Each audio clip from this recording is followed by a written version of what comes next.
People say funerals are for the living to let go, but for my family, they are just an auction block. Before the dirt finished hitting Grandpa's casket, my sister wiped her tears with a new silk scarf and announced the house would be sold Monday to cover her $420,000 debt. She thought it was a statement of responsibility, but she had no idea the house had not belonged to him for over 10 years. My name is Sienna Foxworth, and at 32 years old, I have learned that the most dangerous things in the world are not guns or knives, but the quiet calculations of family members standing around a fresh grave. I stood in the back corner of St. Jude's Chapel, a place that smelled aggressively of floor wax and the cloying, suffocating scent of white lilies meant to mask the reality of death.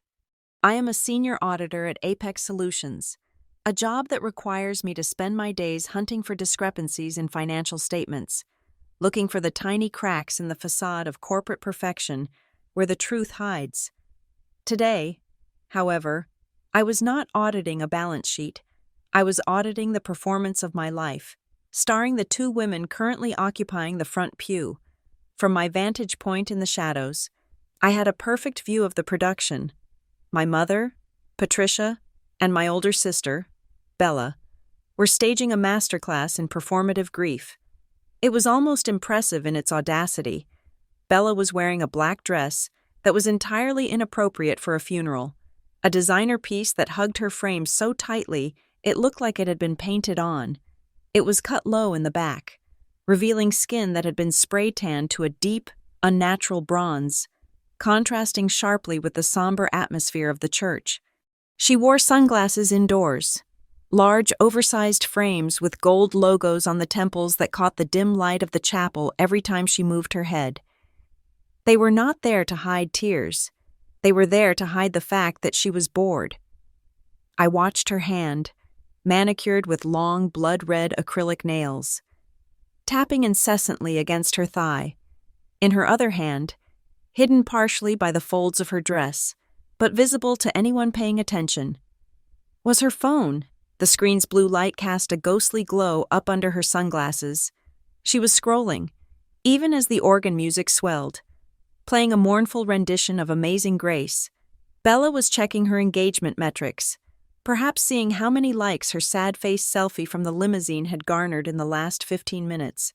I could imagine the caption without even looking. It would be something about heartbreak and legacy, heavily filtered to make her skin look porcelain and her grief look cinematic. Beside her, my mother was putting on a more traditional, yet equally hollow, performance.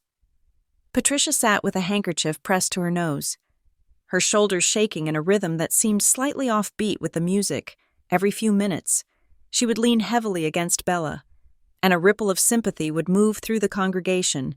The relatives, people I had not seen in a decade, cooed and whispered. They saw a devastated widow and a supportive daughter. They did not see what I saw. They did not see the way my mother's eyes darted around the room when she thought no one was looking, assessing who had come, calculating the social capital of the attendees. Grandpa Jacob lay in the mahogany casket at the front of the room, finally at rest, after a year of agony that had stripped him of his strength but never his dignity. The irony of this tableau was physically painful to me. For the last 12 months, the only person who had walked the floors of that house with him at 3 a.m. when the pain was too bad to sleep was me. I was the one who learned how to adjust his oxygen flow. I was the one who read him the newspaper when his eyes grew too dim to see the print. I was the one who held the basin when he was sick and wiped his face with a cool cloth. During those long, grueling months, Patricia and Bella were conspicuously absent. They had brunches to attend, vacations to plan, and vague business meetings that never seemed to yield any business. They visited only when the lighting was good. I remembered a Tuesday 3 weeks ago when Bella had swept into the hospice room, smelling of expensive perfume that made Grandpa cough. She had taken his frail hand, snapped a photo of their intertwined fingers, her diamonds next to his paper-thin skin, and posted it with the caption, "Holding on to my hero." She stayed for exactly 8 minutes. Once the upload was complete, she dusted off her skirt, complained about the smell of the hospital, and left to get an iced coffee. Now. However, they were the chief mourners. The extended family flocked to them like moths to a flame. I watched my Uncle Robert, a man who had borrowed $5,000 from Grandpa in 2015 and never paid it back, lean in to comfort my mother. He held her hand with both of his, murmuring condolences, his eyes practically gleaming with anticipation. To them, Patricia and Bella represented the estate. They represented the oceanfront property, the antique collection, the supposed stocks and bonds. They were the golden geese. In contrast, I was invisible. I stood alone near a pillar, wearing a simple charcoal gray suit I had bought at a department store 3 years ago. It was clean, pressed, and respectful, but it screamed middle management. It did not scream inheritance. I had driven here in my 2014 Honda Civic, which was parked in the lot between a Mercedes and a Range Rover. The rust spot on my rear bumper was a scarlet letter in this crowd. To the aunts and cousins glancing back at me, I was Sienna the failure, Sienna, the ungrateful granddaughter who stood coldly in the back while her poor mother and sister wept, Sienna, who probably worked too much and earned too little. I could feel their judgment like a physical weight, a cold draft on the back of my neck. "She looks so hard," I heard a cousin whisper to her husband, nodding in my direction. "Not a single tear. It is unnatural." "Patricia says she barely visited toward the end," the husband whispered back, confident in his ignorance. "Too busy with her career, I suppose." I did not flinch. I did not correct them. As an auditor, I know that correcting the record before the final report is issued is a waste of energy. You gather the evidence. You document the discrepancies, and then, when the data is undeniable, you present your findings. The service moved into the prayer phase. The Reverend, a kind man who had only met Grandpa twice, began to recite the 23rd Psalm. The room fell into a hush. Save for the rhythmic sniffling of my mother, I moved slightly closer, silent on the plush carpet, needing to be near the casket one last time. I was now only 2 rows behind them. It was then that I heard it. It was a whisper, sharp and distinct, cutting through the Reverend's words about green pastures and still waters. "The armoire in the master bedroom," my mother hissed, her voice low but carrying the distinct edge of greed. "I looked it up last night. It is early 19th century. We can get at least $12,000 for it if we find the right buyer." My stomach turned. Grandpa was literally lying 5 feet away, his body cold, and they were already liquidating his furniture. "And the silver set," Bella whispered back, not looking up from her phone, her lips barely moving behind the rim of her sunglasses. "Do not forget the silver set in the dining room. I already took pictures of it.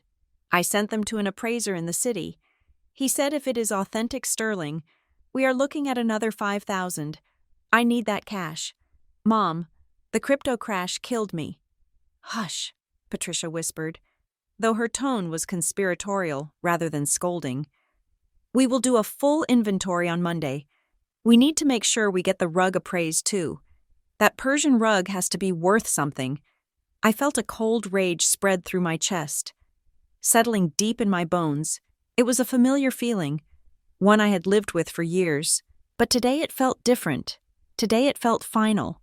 They were not just selling things, they were erasing him. They were stripping his life down to price tags and auction lots before he was even in the ground.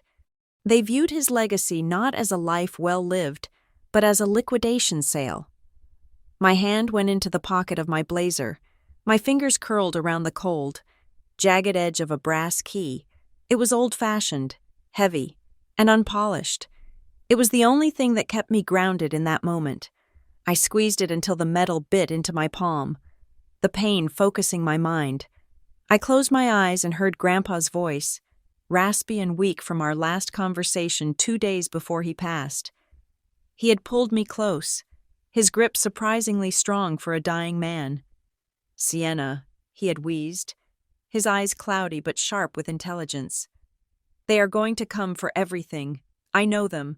I raised your mother, and I watched her raise Bella. They are vultures in peacock's feathers." "I know." Grandpa, I had said, fighting back tears, I will not let them take advantage. No, he had corrected me, shaking his head slightly. Do not fight them. Not yet. Promise me. Do not say a word. Let them talk. Let them plan. Let them reveal exactly who they are to everyone. Give them the rope, Sienna, and when the time is right, you pull it. I promise, I had whispered. You have the key? He asked. I have the key. Good. That is all you need. Now, let an old man sleep. I opened my eyes. The memory gave me a strange, icy calm. I looked at the back of Bella's head. She was adjusting her hair, fluffing the blonde extensions so they would look better when she went up to speak. She checked her reflection in the blank screen of her phone. The Reverend finished his prayer. And now, he said, his voice echoing in the high ceilings of the chapel, we will hear from Jacob's granddaughter, Bella, who has asked to share a few words on behalf of the family. The air in the room shifted. This was the main event. Bella stood up. She smoothed the wrinkles of her too-tight dress, took a deep, theatrical breath, and removed her sunglasses.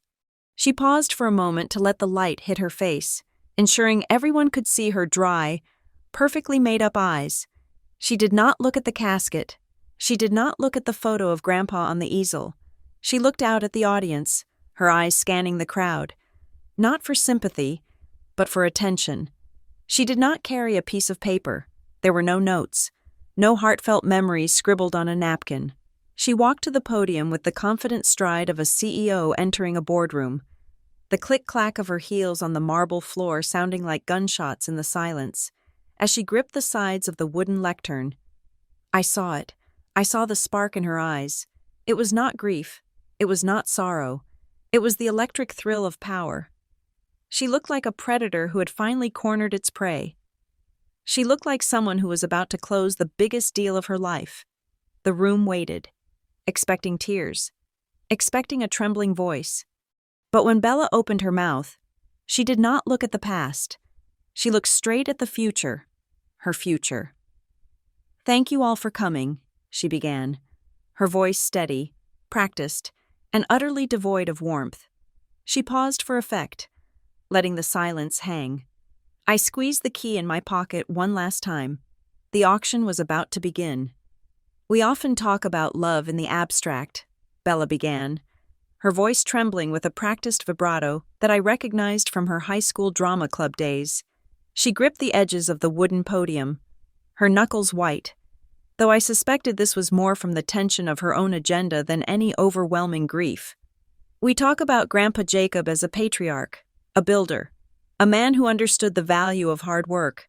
But what is love, really, if not the willingness to sacrifice? What is family, if not a safety net that catches you when the cruel world tries to tear you down? She paused, looking out over the sea of black-clad relatives. It was a good pause. If I did not know her, I might have been moved. She tilted her head slightly, allowing a single beam of light from the stained glass window to catch the diamond stud in her ear. Grandpa knew that I was a dreamer, she continued, her voice gaining strength, shifting from mournful to declarative. He always told me, Bella, you aim for the stars. And I did. I aimed high. I wanted to build a legacy that would make the Foxworth name shine even brighter than he did. I invested my heart, my soul, and yes, my financial future into a venture that was supposed to change the world. It was a digital currency platform, a revolutionary step forward in decentralized banking. I felt my jaw tighten. She was talking about crypto at a funeral. She was actually doing it. But, Bella sighed, a tragic sound that echoed off the vaulted ceiling. The world is not always kind to visionaries. The market is volatile, and the people I trusted well, let us just say they did not share Grandpa's integrity, due to a series of unfortunate market corrections and what I can only describe as a hostile economic environment.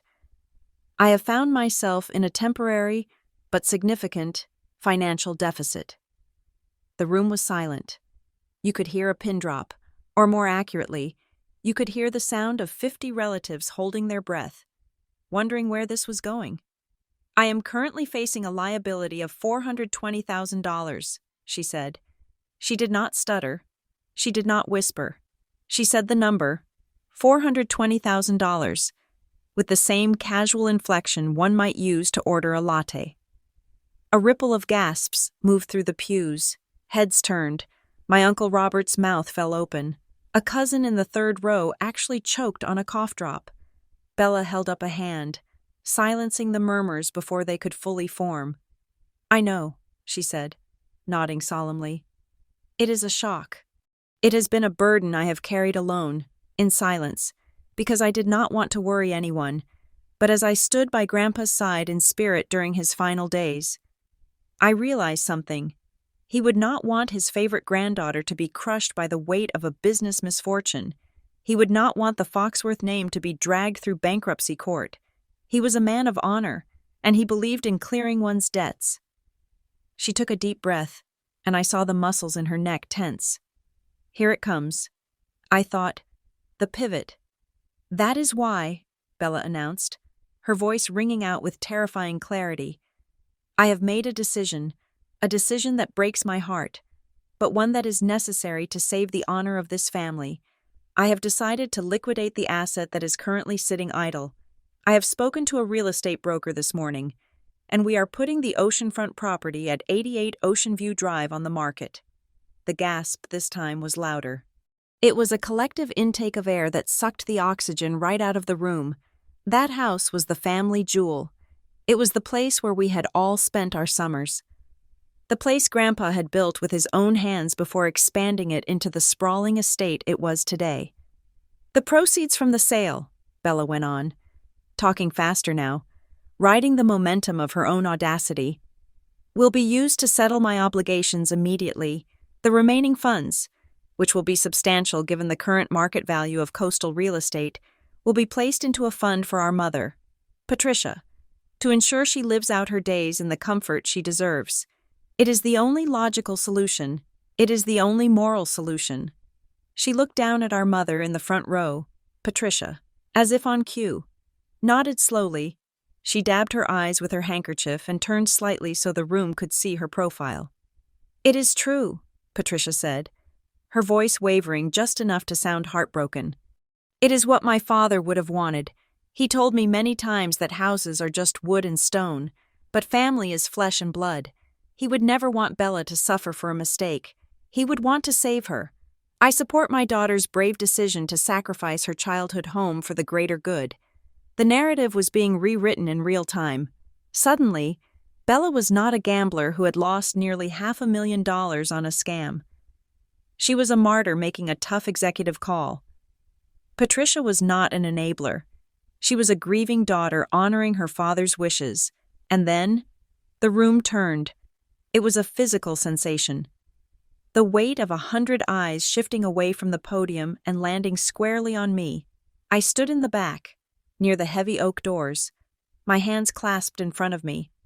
I could feel their gaze crawling over my skin. They looked at my scuffed shoes. They looked at my lack of tears. They looked at me and saw the obstacle. I could hear their thoughts as clearly as if they were shouting, "Why is she just standing there? Why isn't she stepping up? Does she expect her sister to go to jail?" Sienna has always been the cold one. Sienna is selfish. Bella saw the shift in attention. She smiled, a sad, benevolent smile that made my stomach churn. "I know this is hard for everyone," she said, directing her gaze at me. "Especially for Sienna. We all have memories in that house, but we must be adults. We must prioritize the living over the material. I am sure my sister agrees that saving our family's reputation is worth more than a building." She waited. The whole room waited. They wanted me to scream. They wanted me to cry out, "You can't do this!" So they could shake their heads and say, "Look at her, caring more about a beach house than her own sister." They wanted a villain, and Bella had perfectly cast me in the role. I stood perfectly still. I kept my face blank, a mask of absolute neutrality. I did not frown. I did not shake my head. I breathed in, counting to 4, and breathed out, counting to 4, inside my pocket. My thumb rubbed against the jagged teeth of the iron key. Let them talk. Grandpa had said, let them reveal themselves. My silence seemed to confuse them at first, but then it emboldened Bella. She took my lack of objection as submission. She thought she had won. She thought I was too cowed by the social pressure, too afraid of causing a scene at a funeral, to fight back. But Sienna lives there, a voice piped up from the middle of the room. It was Great Aunt Sarah. She was 80 years old, wore a hat with a taxidermied bird on it, and had never been afraid of stating the obvious. She peered over her spectacles, looking from Bella to me. She has been living there for 5 years taking care of Jacob. Where is she supposed to go? The air tension spiked again. This was the loose thread that could unravel Bella's sweater. Bella laughed. It was a short, dismissive sound, like a teacher correcting a slow student. "Oh, Aunt Sarah," she said, her tone dripping with condescension. "Do not worry about Sienna. That house is 6,000 square feet. It is absurd for one single woman with no children to occupy a mansion like that. It is wasteful, really. Sienna has a job. She can easily rent a nice, sensible apartment in the city, closer to her office. Frankly, it is time she moved on. Living in that big, empty house with a sick old man has made her isolated. We are doing her a favor. Really. We are pushing her back into the real world."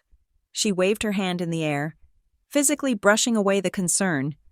Besides, surely Sienna would not want to hold on to a property knowing that her refusal to sell is literally bankrupting her sister? That would be cruel. And we know Sienna is not cruel. She is just attached. "Exactly," Patricia chimed in from the pew, turning to glare at Aunt Sarah. "Sienna understands duty. She knows that the needs of the many outweigh the comfort of the one. She can pack her things this weekend. We will hire movers to help her. We are not monsters. We are not monsters." The phrase hung in the air, heavy with irony.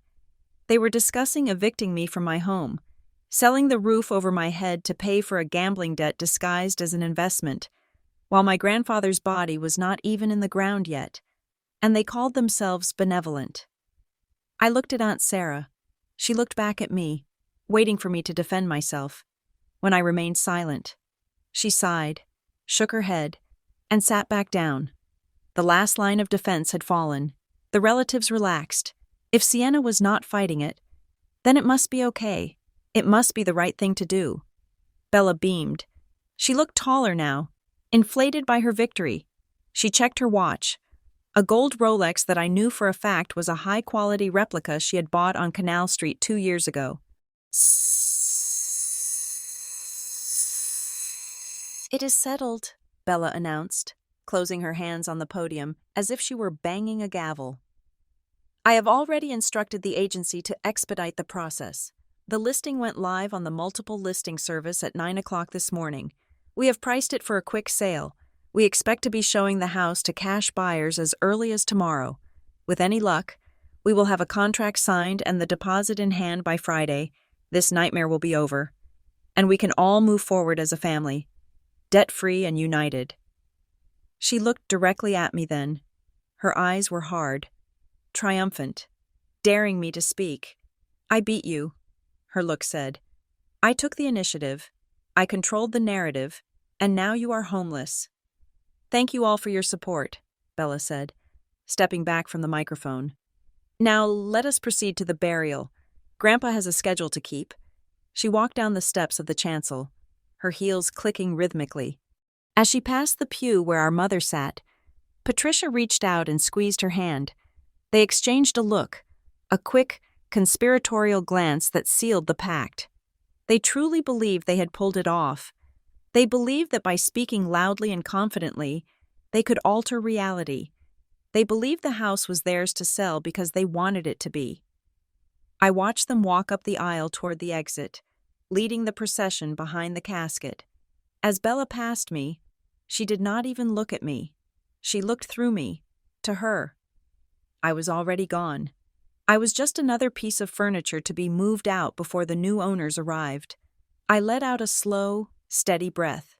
The anger in my chest was no longer a fire. It was a block of ice, cold and solid. They had just confessed everything. They had admitted the debt. They had admitted the plan to sell. They had admitted their disregard for my welfare. And they had done it in front of 50 witnesses. I turned and followed the procession out into the biting wind of the churchyard. The game had begun, and they had just made their opening move. They thought they were playing chess, but they did not realize they were sitting at the wrong board. They thought Monday would be payday. I touched the key in my pocket again. Monday was going to be something else entirely. The silence that followed Bella's proclamation was the kind of silence that usually precedes a thunderclap. She stepped back from the podium, her chest heaving slightly with the exertion of her performance. Her chin tilted upward in a pose of tragic victory. She had played her hand. She had laid her cards on the table. The debt, the house, the plan, and she believed she had swept the pot. She reached for the railing to descend the steps, ready to receive the condolences and accolades of the relatives who were already murmuring their approval of her brave sacrifice, but she never made it to the floor. From the very last row of the chapel, a shadow detached itself from the gloom. A man stood up. He was not a relative. He was not a family friend. He was a figure cut from gray slate and steel. He wore a charcoal three-piece suit that fit him with the kind of precision that whispers of expensive tailors in the financial district. He was in his mid-50s, with silver hair combed back severely from a high forehead and wire-rimmed glasses that caught the dull light of the chapel. He did not rush. He did not shout. He simply stood, smoothed the front of his jacket, and spoke. "I am afraid," the man said, his voice projecting across the sanctuary with the resonance of a cello, deep and vibrating in the floorboards, "that there is a fundamental legal misunderstanding here." He did not use a microphone. He did not need one. His voice was trained for courtrooms, for boardrooms, for spaces where authority is not requested but assumed. Bella froze on the bottom step. The murmur of the crowd died instantly. My mother, Patricia, who had been dabbing her dry eyes with her lace handkerchief, stiffened in her pew. She turned around, her neck craning to see who dared interrupt the climax of their orchestrated drama. "Who are you?" Patricia demanded, her voice sharp, shedding the weeping widow persona in a split second. "This is a private memorial service. If you are with the press, or one of Bella's creditors, you have no right to be here." The man did not answer immediately. He stepped out of the pew and began to walk down the center aisle. His gait was measured, rhythmic, the sound of his polished Oxford shoes striking the stone floor with a deliberate, heavy cadence. Click, click, click. It was the sound of a clock ticking down. "I am not with the press, Mrs. Foxworth," he said, his eyes fixed forward, ignoring the whispers of the confused guests on either side of him. "And I am certainly not a creditor. My name is Elias Thorne. I am an attorney at law, and for the past 15 years, I have served as the personal legal counsel and estate planner for the late Jacob Foxworth." He reached the front of the room. He did not look at me, though I felt a surge of adrenaline so potent my hands shook in my pockets. I knew Elias. We had shared coffee in his office many times over the last 5 years, discussing the very moment that was unfolding right now. But today, we were strangers. That was the plan. Elias stopped in front of the small table placed before the altar. The one holding the guest book and a vase of white roses. He placed a leather briefcase on the table. It was old, battered leather, the kind that implies decades of carrying heavy secrets. "I have never heard of you," Bella snapped. Regaining her composure, she crossed her arms over her chest, a defensive barrier against this intruder. "Grandpa used the firm of Miller and Associates for his business dealings. If you are a lawyer, you should know that the reading of the will happens after the funeral, not during it. You are disrupting a sacred moment." "I am not here to read the will," Elias said calmly. He unlatched the briefcase. The twin clicks of the brass lock sounded like gunshots in the quiet room. "The will concerns the distribution of the decedent's estate. I am here to clarify what exactly constitutes that estate, to prevent you, Ms. Foxworth, from committing fraud in front of 50 witnesses." The word fraud hung in the air, heavy and toxic. "Excuse me?" Bella stepped forward, her face flushing red. "How dare you? I just announced that we are selling his house to save the family honor. That is not fraud. That is stewardship." Elias reached into his briefcase and withdrew a single, thick file. It was not a manila folder. It was dark blue, bound with a heavy legal cord. He held it with both hands, treating it with more reverence than anyone in the room had treated Grandpa's casket. "That is precisely the misunderstanding I referred to," Elias said. His tone was surgical. He was dissecting her argument, cutting away the fat and leaving only the bone. "You cannot sell the property at 88 Ocean View Drive. Ms. Foxworth, you cannot list it. You cannot show it to buyers. And you certainly cannot use the proceeds to service your personal debts. And why not?" Patricia stood up now, her face twisted in indignation. "I am his only daughter. I am the executor named in his previous will. I have the authority to liquidate assets." Elias turned his head slowly to look at my mother. His expression was pitying, but cold. "You are the executor of his estate. That is correct, Patricia. But the house is not part of his estate." A confused murmur rippled through the pews. People exchanged glances. Was the lawyer saying the bank owned it? Was there a reverse mortgage? Elias placed his hand flat on the blue file. "The property in question ceased to be the personal asset of Jacob Foxworth 5 years ago. It was removed from his portfolio entirely." Bella let out a harsh, incredulous laugh. She looked at the audience, inviting them to share in the joke. "Oh, please," she scoffed. "He lived there until the day he died. All his things are there. What are you saying? That the old man gave it away? Did he sign it over to some cat charity or a religious cult while his mind was going? Because if so, Mr. Thorne, I can assure you we will contest it. We will prove he was mentally incompetent. Grandpa was slipping for years. If you coerced a senile old man into signing away his home, I will have you disbarred." She was confident. She was arrogant. She believed that any document signed by Grandpa could be torn apart by a high-priced legal team, arguing dementia or undue influence. She thought she was fighting a battle of opinions. Elias waited for her to finish. He waited for the echo of her threat to fade. He adjusted his glasses, looking at Bella over the rims. "Your grandfather was perfectly lucid," Elias said, his voice dropping an octave, becoming even harder, even more precise. "And this was not a gift. It was not a donation. It was not a transfer to a charity." He opened the blue file and pulled out a document stamped with the official seal of the county recorder's office. "It was a sale," Elias stated. "A standard, arm's-length real estate transaction. The property was sold, the title was transferred, and the deed was recorded. The transaction was fully notarized, and the funds were wire transferred and verified." "Sold?" Patricia blinked, her face losing some of its color. "Sold to whom? He never moved. He never had any money. If he sold it, where's the cash?" Elias turned the document so that the front page faced the congregation. He was not looking at the paper. He knew every word on it by heart. He was looking at my mother. "The house was sold in August of 2021, Elias said. "The purchase price was $1.2 million, which was the fair market value at the time. However, the seller, Jacob Foxworth, did not retain the cash." "Then where did it go?" Bella demanded, her voice rising to a shriek. "Who took his money?" Elias paused. He looked at Patricia. It was a look of profound judgment.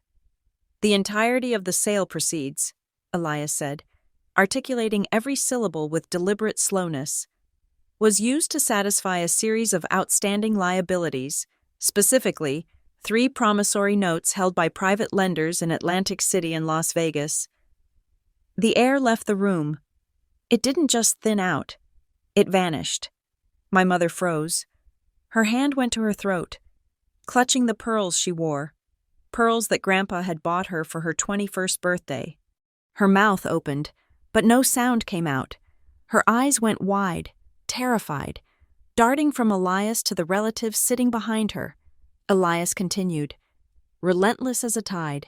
The debts were not Jacob's. They belonged to you. Patricia, a collective gasp, louder than anything before, swept through the church. The relatives who had been looking at me with disdain moments ago now whipped their heads toward the grieving widow. That is a lie, Patricia screamed, but her voice cracked. It was the scream of a trapped animal. He is lying. I have the wire transfer receipts, Elias said. Lifting a stack of papers from the file, he held them up. Here is a transfer for $350,000 to the Golden Chip Casino Holdings. Here is another for $280,000 to a private collection agency in Nevada, known for aggressive recovery tactics.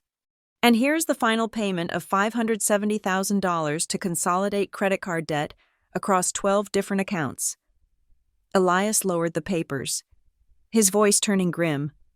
Jacob Foxworth sold his home, the home he built for his wife, the home he intended to leave to his grandchildren, because in the summer of 2021, his daughter was facing criminal prosecution for check fraud and threats of physical violence from loan sharks. He sold his legacy to keep you out of prison. Patricia.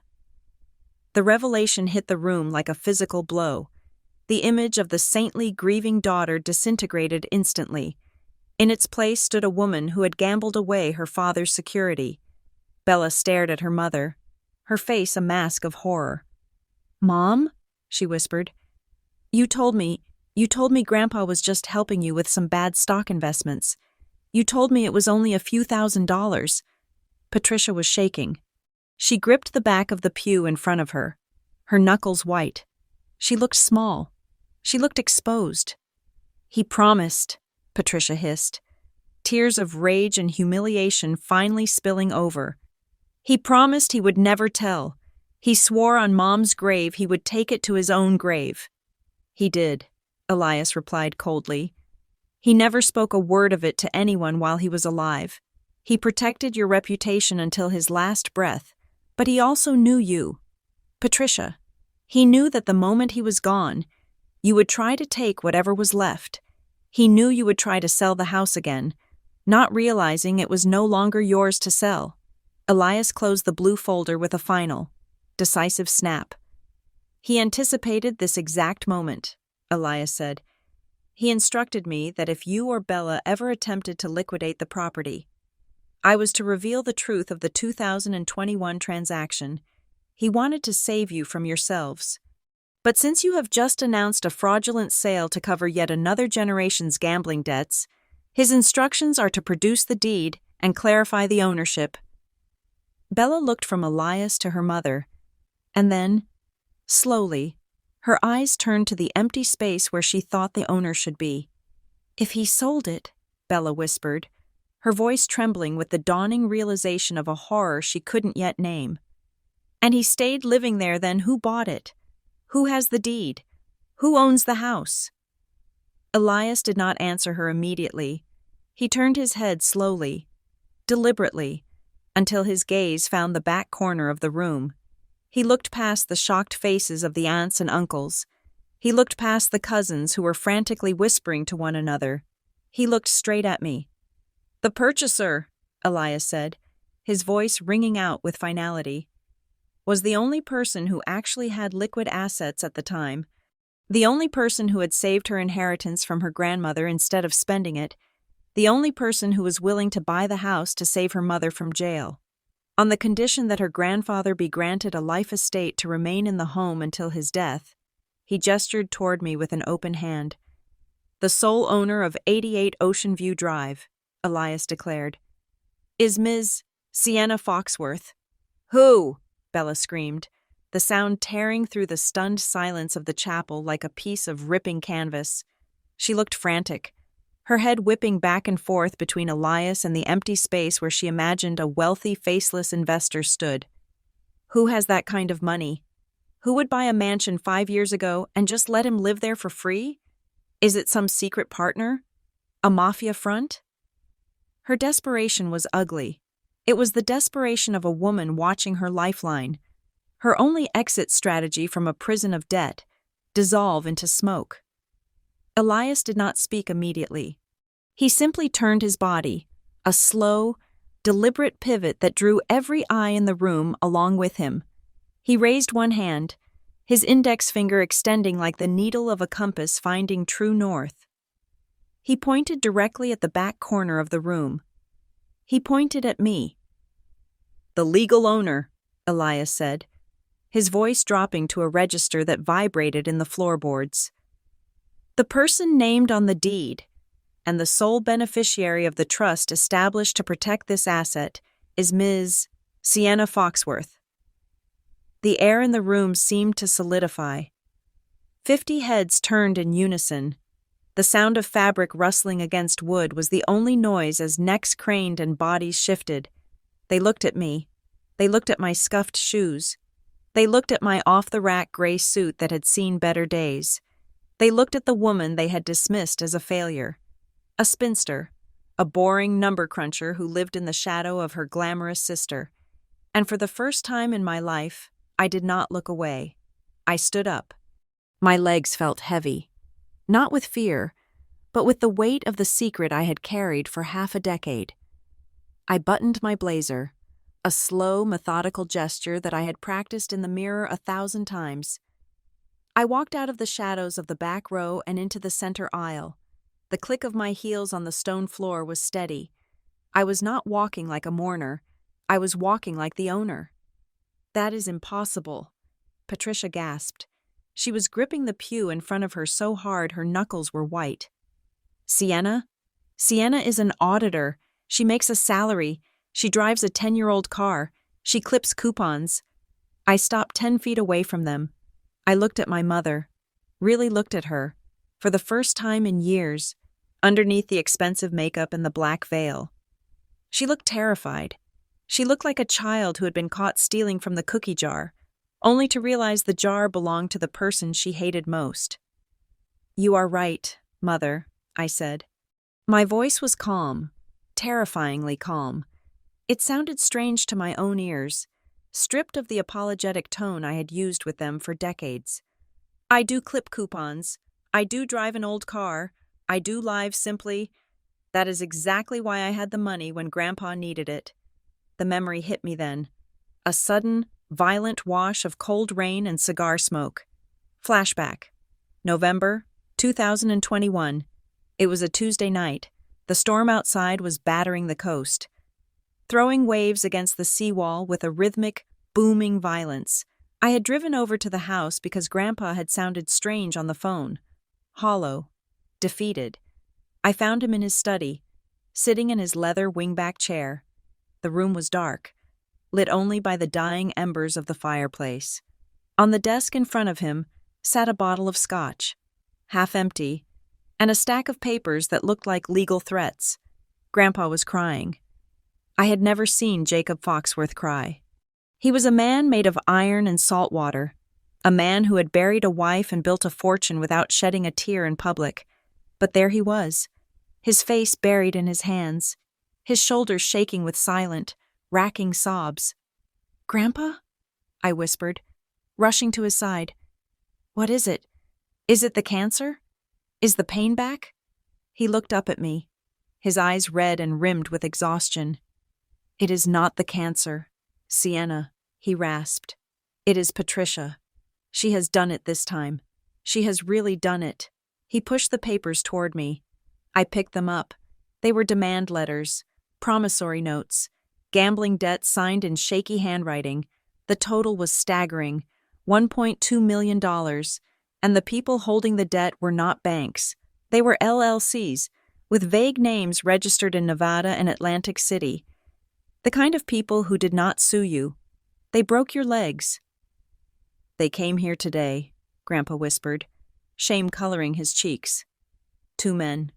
"They said if the debt is not cleared by Friday, they go to the police. They have proof of check fraud. Patricia wrote bad checks to cover her losses. She is looking at 10 years in prison. Sienna, 10 years. So let her go," I said, my voice hard. "She committed the crime." "I cannot," he sobbed. She is my daughter. I promised your grandmother on her deathbed I would always look out for her. But I do not have the cash. My money is tied up in the trust, in the bonds. The only thing I have is the house." He looked around the room, at the books, the paintings, the memories of 40 years. "I have to sell it. I have to sell it to a developer who wants to tear it down and build condos. I have to be out in 30 days. I will die in a rental apartment. Sienna, I will die away from the ocean." My heart broke for him, not for my mother. I felt nothing but cold fury for her, but for him. He was losing his sanctuary because of her addiction. "No," I said. "I have no choice," he said. "Yes, you do." I reached into my purse and pulled out my checkbook. I also pulled out my phone and opened my investment portfolio app. "Grandpa," I said, sitting down opposite him, "Grandma left me $300,000 when she died. Everyone thinks I spent it on grad school. I didn't. I got a scholarship. I invested it. I put it in tech stocks in 2012. I bought Bitcoin when it was nothing and sold it before the crash. I have been living on rice and beans for 10 years, putting 80% of my salary into high-yield accounts." I showed him the screen. His eyes widened.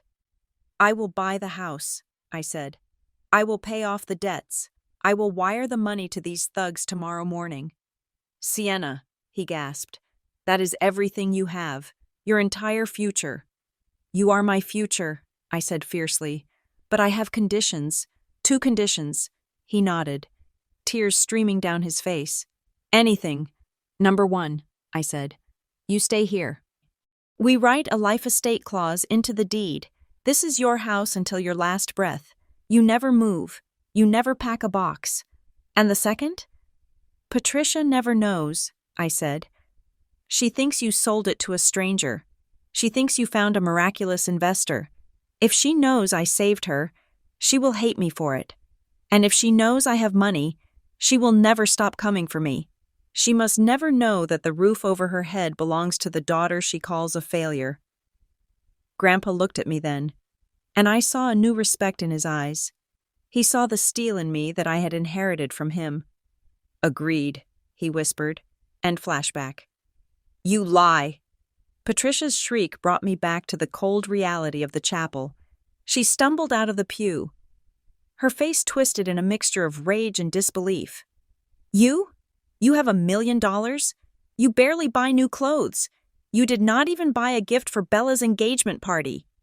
"I did not buy a gift because I was paying the property taxes on the house you were partying in," I shot back, my voice rising just enough to cut through her hysteria. "I did not buy new clothes because I was paying for the new roof after the storm last year. The roof you complained was too noisy while the contractors were working." "No!" Bella shouted, shaking her head violently. She looked like a malfunctioning robot. "This is a trick. He is senile. You manipulated him. You forged the papers. Grandpa would never sell the house to you. He knew you were. He knew I was what? Bella?" I stepped closer, entering their personal space.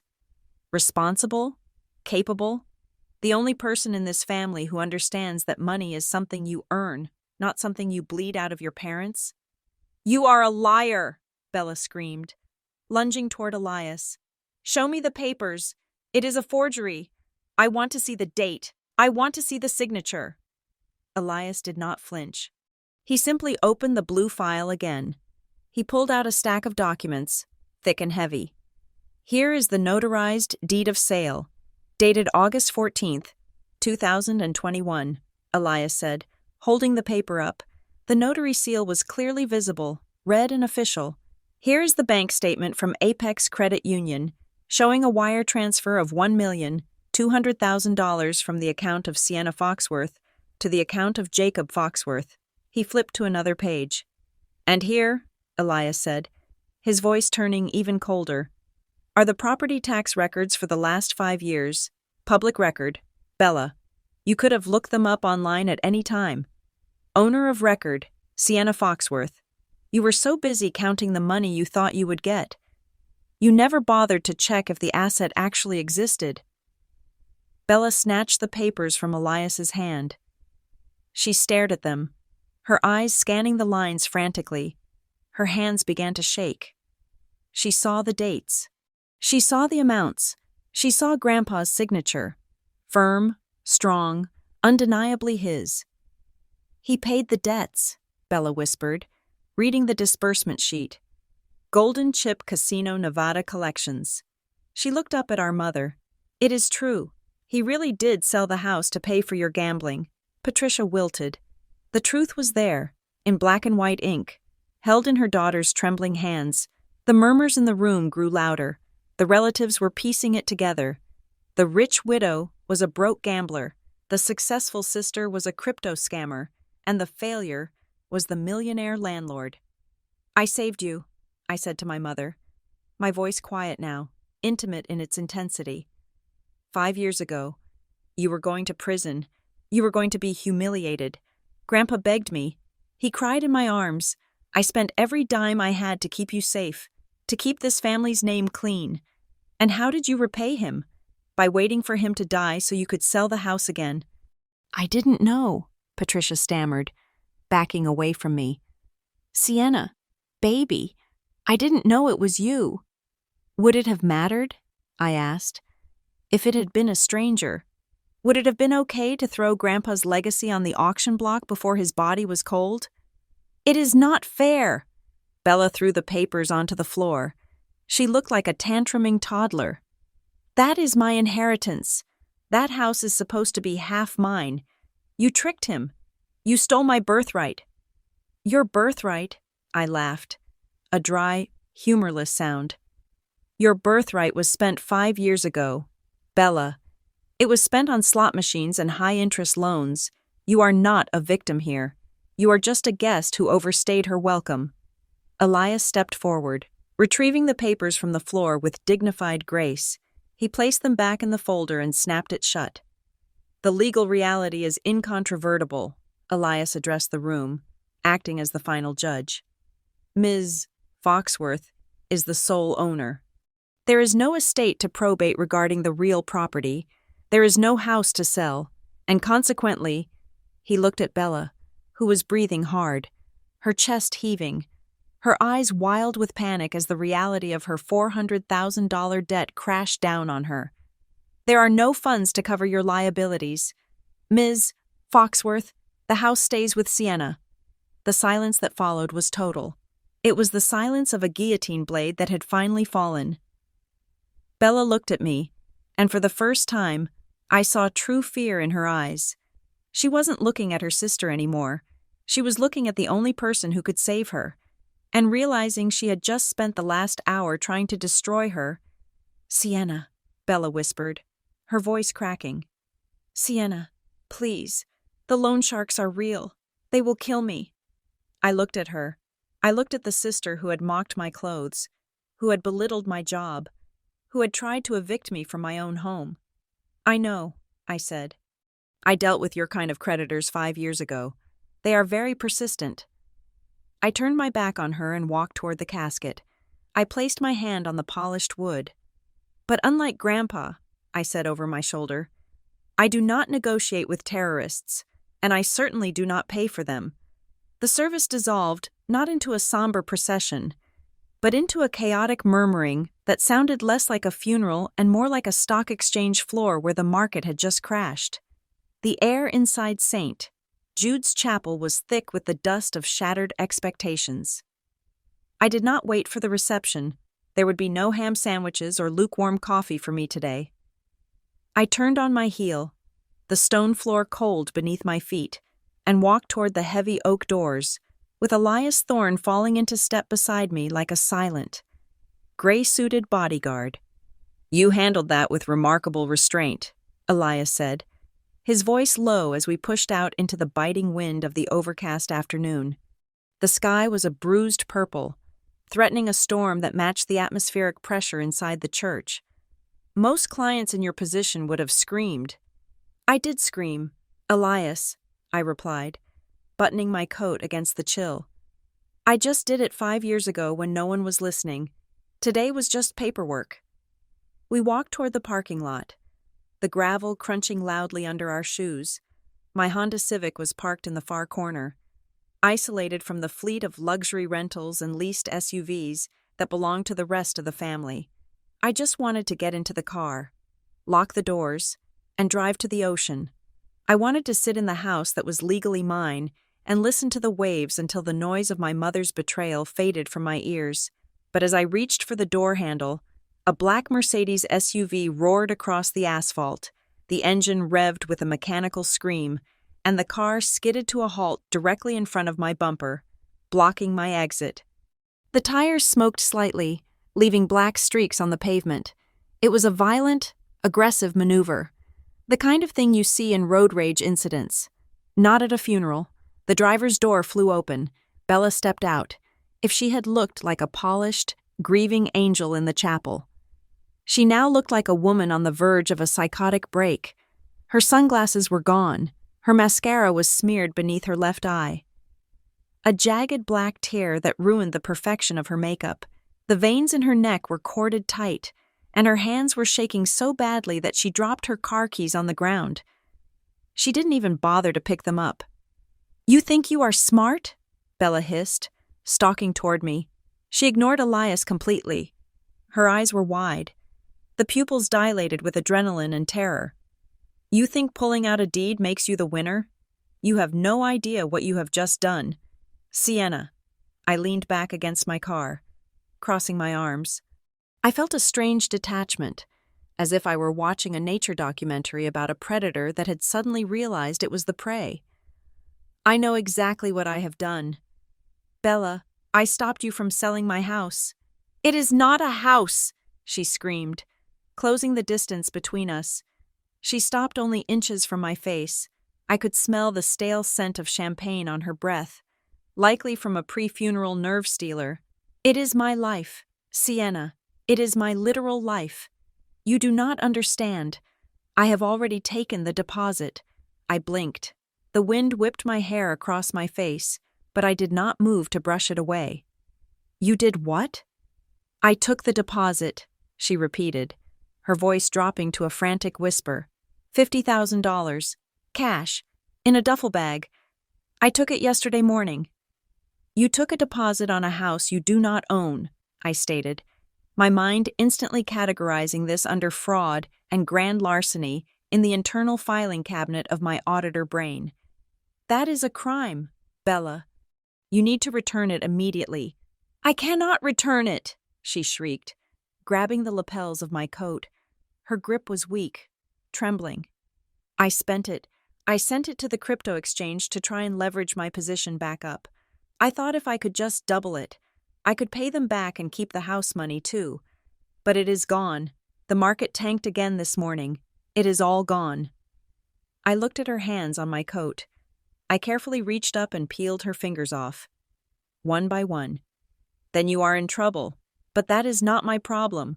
"It is your problem," Bella yelled, stepping back and running her hands through her hair, ruining her expensive blowout. "Because the people I took the money from are not banks, Sienna. They are not the kind of people who send you a stern letter. They are investors from the dark web. They deal in unlisted assets. They told me that if I do not hand over the keys and the deed by Monday, they will consider it a breach of contract, a physical breach." She looked at me, her eyes pleading, terrified. "They know where I live. They know where Mom lives. And now, thanks to you, they know you are the one standing in the way. I told them I had the power to sell. If I cannot deliver, I have to give them something else. I have to give them you." I felt a cold chill that had nothing to do with the wind. This had shifted. We were no longer talking about a civil dispute or a family squabble. We were talking about criminal entanglement with dangerous entities. Bella had not just gambled with money. She had gambled with our safety. Before I could respond, a second figure appeared from the passenger side of the Mercedes. It was Patricia. My mother looked older than she had in the church. She seemed to have shrunk inside her black dress. She walked around the car, not with Bella's aggression, but with a wheedling, pathetic slowness. "Sienna," Patricia said, her voice trembling. She reached out a hand, palm up, in a gesture of supplication. Please, listen to your sister. She is in over her head. We are all in over our heads." "We?" I asked, looking at her. "There is no we here. Mother, there is Bella, who committed fraud, and there is you, who enabled her, and then there is me, the person who owns the house you tried to steal." "Do not use that word," Patricia pleaded, tears spilling over her cheeks. "Steal is such an ugly word. We were borrowing.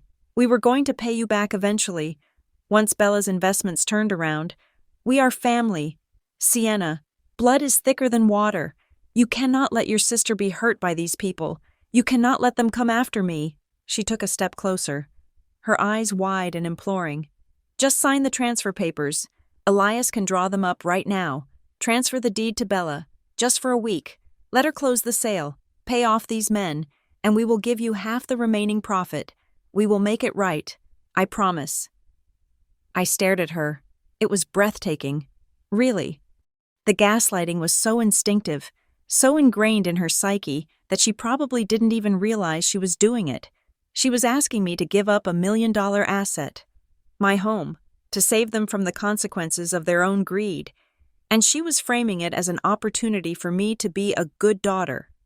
"You want me to sign over the house," I repeated slowly, ensuring Elias heard every word, "to facilitate a fraudulent sale to cover a $50,000 theft and a $420,000 gambling debt.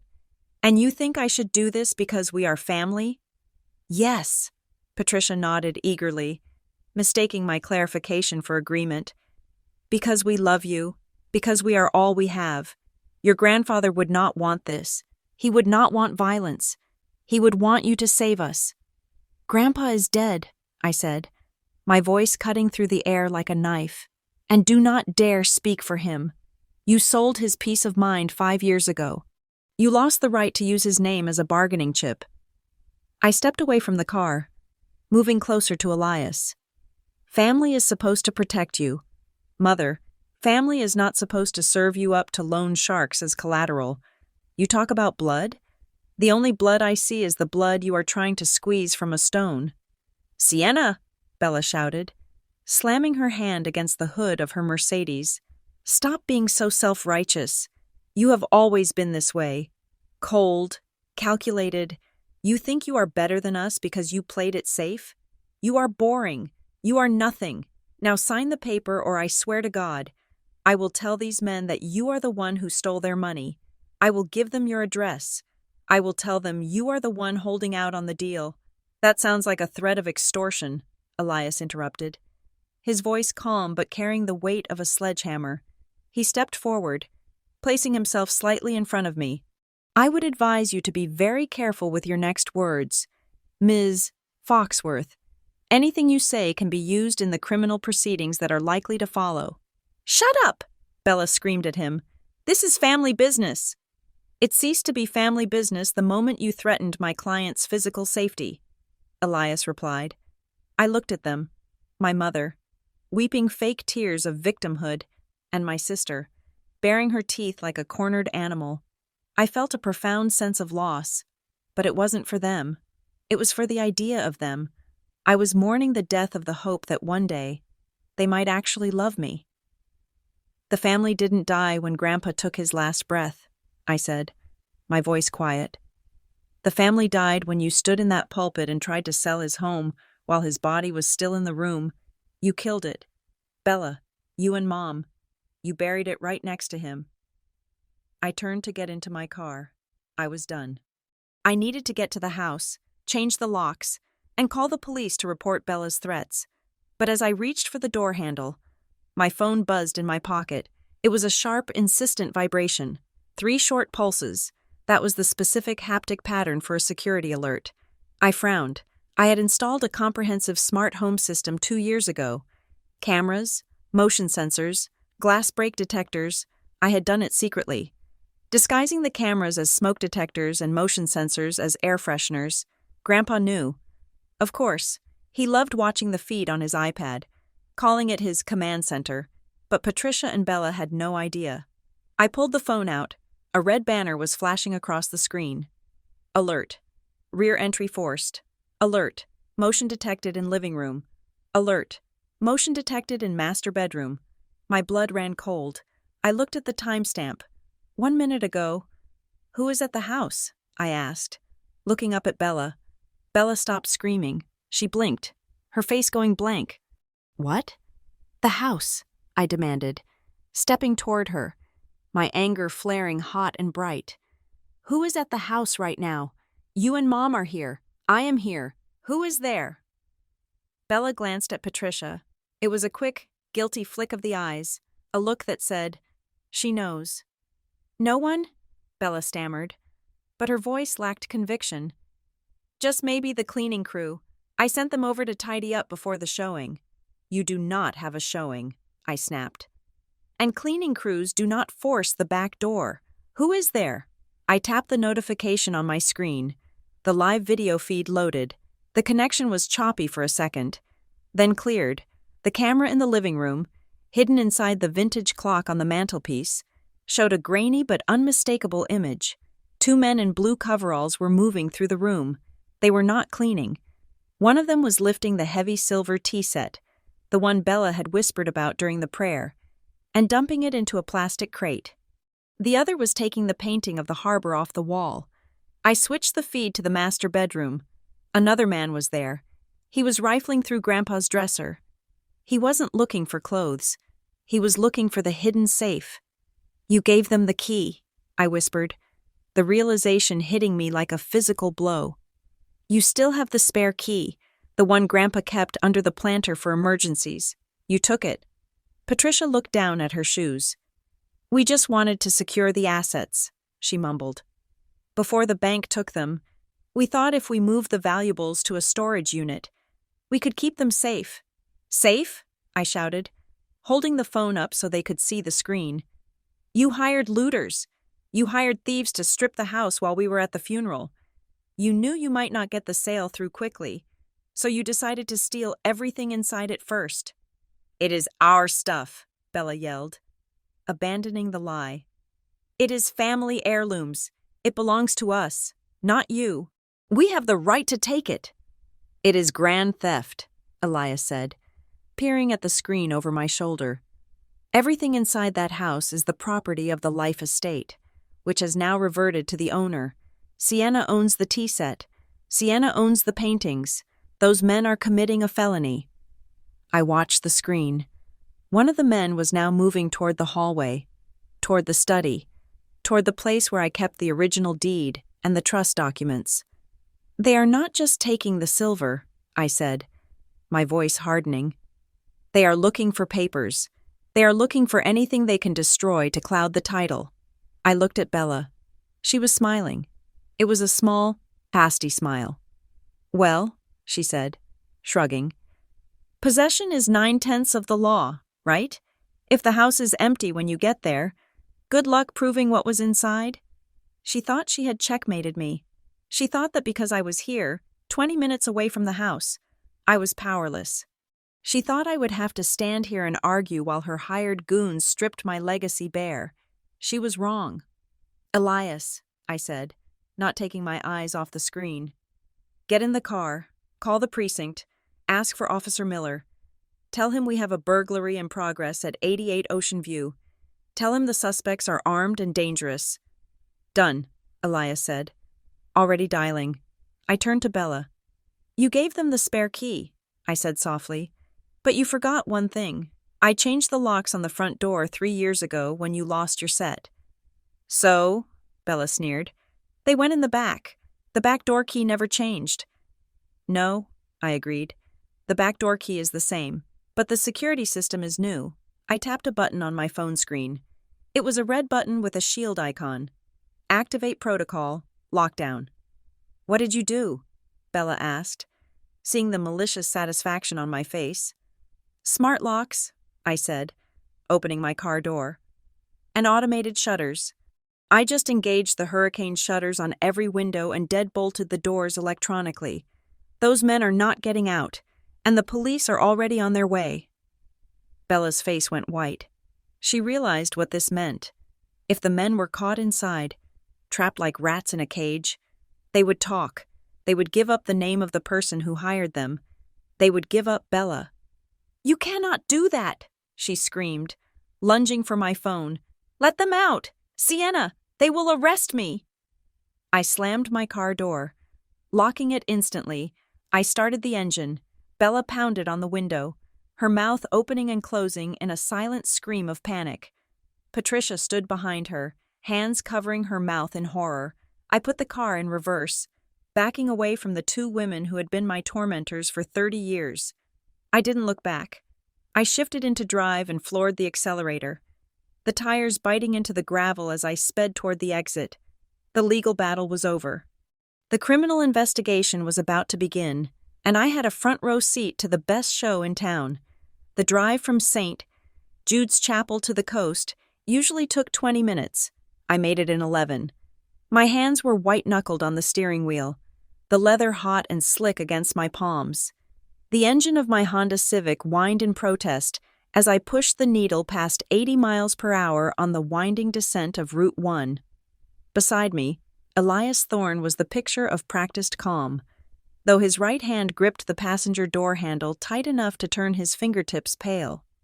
"Dispatch says a unit is 5 minutes out," Elias said, his voice steady over the roar of the wind rushing past my window.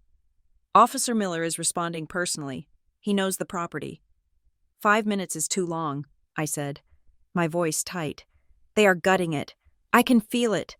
I took the turn onto Ocean View Drive with a screech of rubber that smelled like burnt tar. The tires fought for traction on the loose gravel shoulder before biting back onto the asphalt. The ocean flashed on my left, a vast expanse of slate-gray water churning under the approaching storm. But I did not look at it. My eyes were locked on the horizon, scanning for the familiar silhouette of the Victorian roofline that had been my sanctuary for 30 years. I realized then how it had happened. The shortcut, the old quarry road. It was a dangerous, unpaved track that cut through the backwoods and bypassed the main highway traffic. Patricia knew it. She used to take it when she was late for her hair appointments, while Bella had stalled me in the parking lot with her theatrics and threats. Patricia must have slipped away the moment the service ended, or perhaps even before. When the tide of public opinion started to turn against her, she had raced here, desperate to salvage something, anything, from the wreckage of her schemes. When the house finally came into view, the breath seized in my throat. It was a violation. That was the only word for it. A large white box truck was parked haphazardly on the crushed shell driveway. It had no markings, no company logo, no license plate on the front bumper. It was a ghost truck, the kind used by fly-by-night operations that dealt in cash and asked no questions. The back ramp was lowered, scraping against the pristine cobblestones I had paid to have restored just last summer. But it was what was happening on the lawn that made me slam on the brakes, throwing Elias and myself forward against our seatbelts. Two men, thick-necked and wearing dirty blue coveralls, were struggling down the front steps. Between them, wrapped in a hasty layer of moving blankets that were slipping off, was the grandfather clock. My heart stopped. That clock was German, built in 1890. It had been the first thing Grandpa Jacob bought when he made his fortune. He used to wind it every Sunday morning, a ritual as sacred as church. I could hear the phantom sound of its chime, a deep, resonant bong that had marked every hour of my childhood. Now, it was being tilted sideways, treated like a piece of firewood, its delicate internal pendulum clanging violently against the glass casing. "No," I whispered, unbuckling my seatbelt before the car had even come to a complete stop. "Absolutely not." I threw the door open and sprinted across the lawn. The grass was wet, soaking the hem of my trousers, but I didn't care. "Put it down!" I screamed, my voice raw. "Put it down right now!" The two men stopped. The one in the front, a burly man with a shaved head and a neck tattoo of a scorpion, looked up at me. He didn't look scared. He looked annoyed. He shifted his grip on the clock, the heavy mahogany wood groaning under the strain. "Lady, get out of the way," the scorpion man grunted. "We got a schedule." "This is stolen property," I yelled, planting myself between them and the ramp of the truck. I was 5 feet 6 inches tall. They were both over 6 feet. but I had the fury of 1,000 storms inside me. If you take one more step, you are committing a felony. That is a Class B felony in this state. Grand larceny. Do you want to go to prison for a clock? The second man, who was holding the base of the clock, hesitated. He looked at his partner. She said it was stolen. Mike, you said this was a clean job. It is a clean job, Mike spat, glaring at me. The owner let us in. We got a work order. He jerked his head toward the house. I looked past them, and my stomach churned. The front door, my beautiful solid oak door with the custom brass knocker, was hanging open.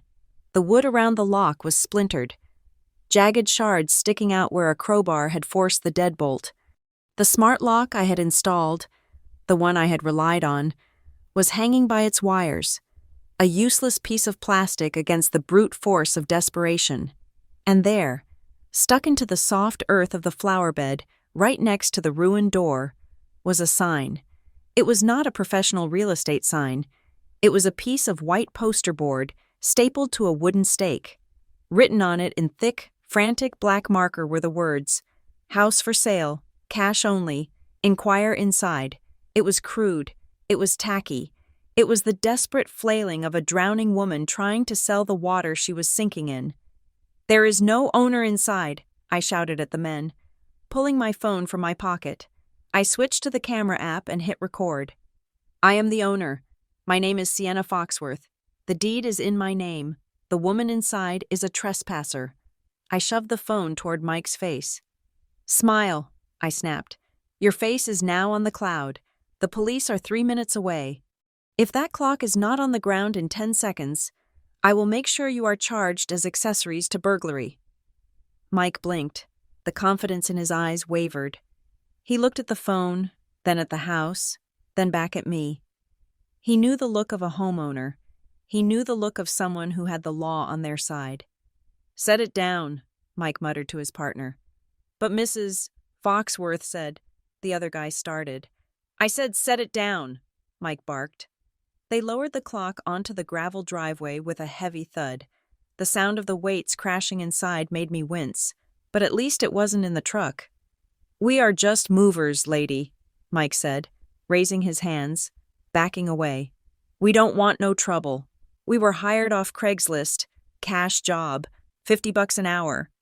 "Then get in your truck and leave," I ordered, my hand shaking slightly as I held the phone steady. "Now." "Not without my money!" The scream came from the doorway. Patricia Foxworth stepped out onto the porch. She looked nothing like the composed widow who had sat in the front pew an hour ago. Her hat was missing. Her hair was wild, blown by the wind and pulled loose from its pins. Her eyes were manic, darting around the yard with a feverish intensity, in her arms, clutched tight against her chest like a newborn baby, was a box. I recognized it instantly. It was the velvet jewelry case that had belonged to Grandma. It contained the sapphire brooch, the diamond tennis bracelet, and the pearls, the only tangible things Grandma had left. They were not just valuable, they were the history of the women in this family, and Patricia was holding them like she was ready to run a 40-yard dash. "Mom," I said, my voice dropping to a dangerous calm, "put the box down."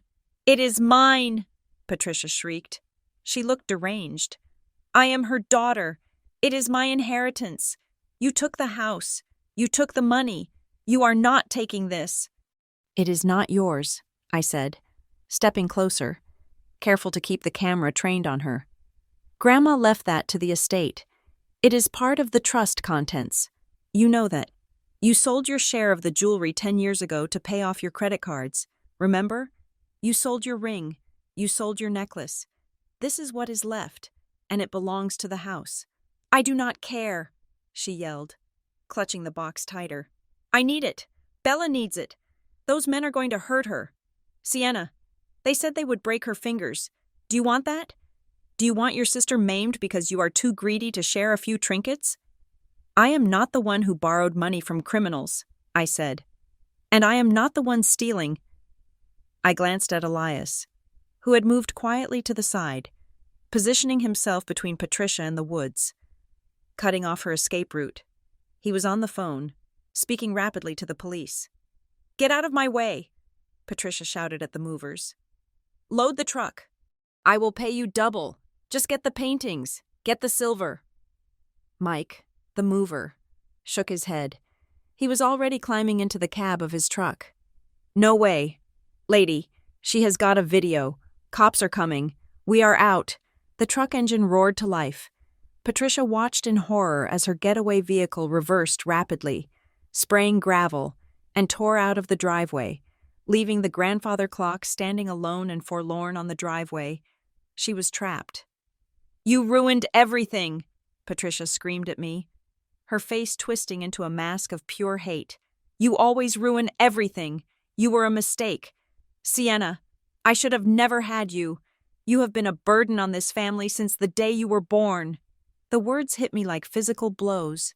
They were the words I had feared hearing my entire life, the secret knowledge I had carried in my heart, that I was the unwanted one, the replacement, the spare.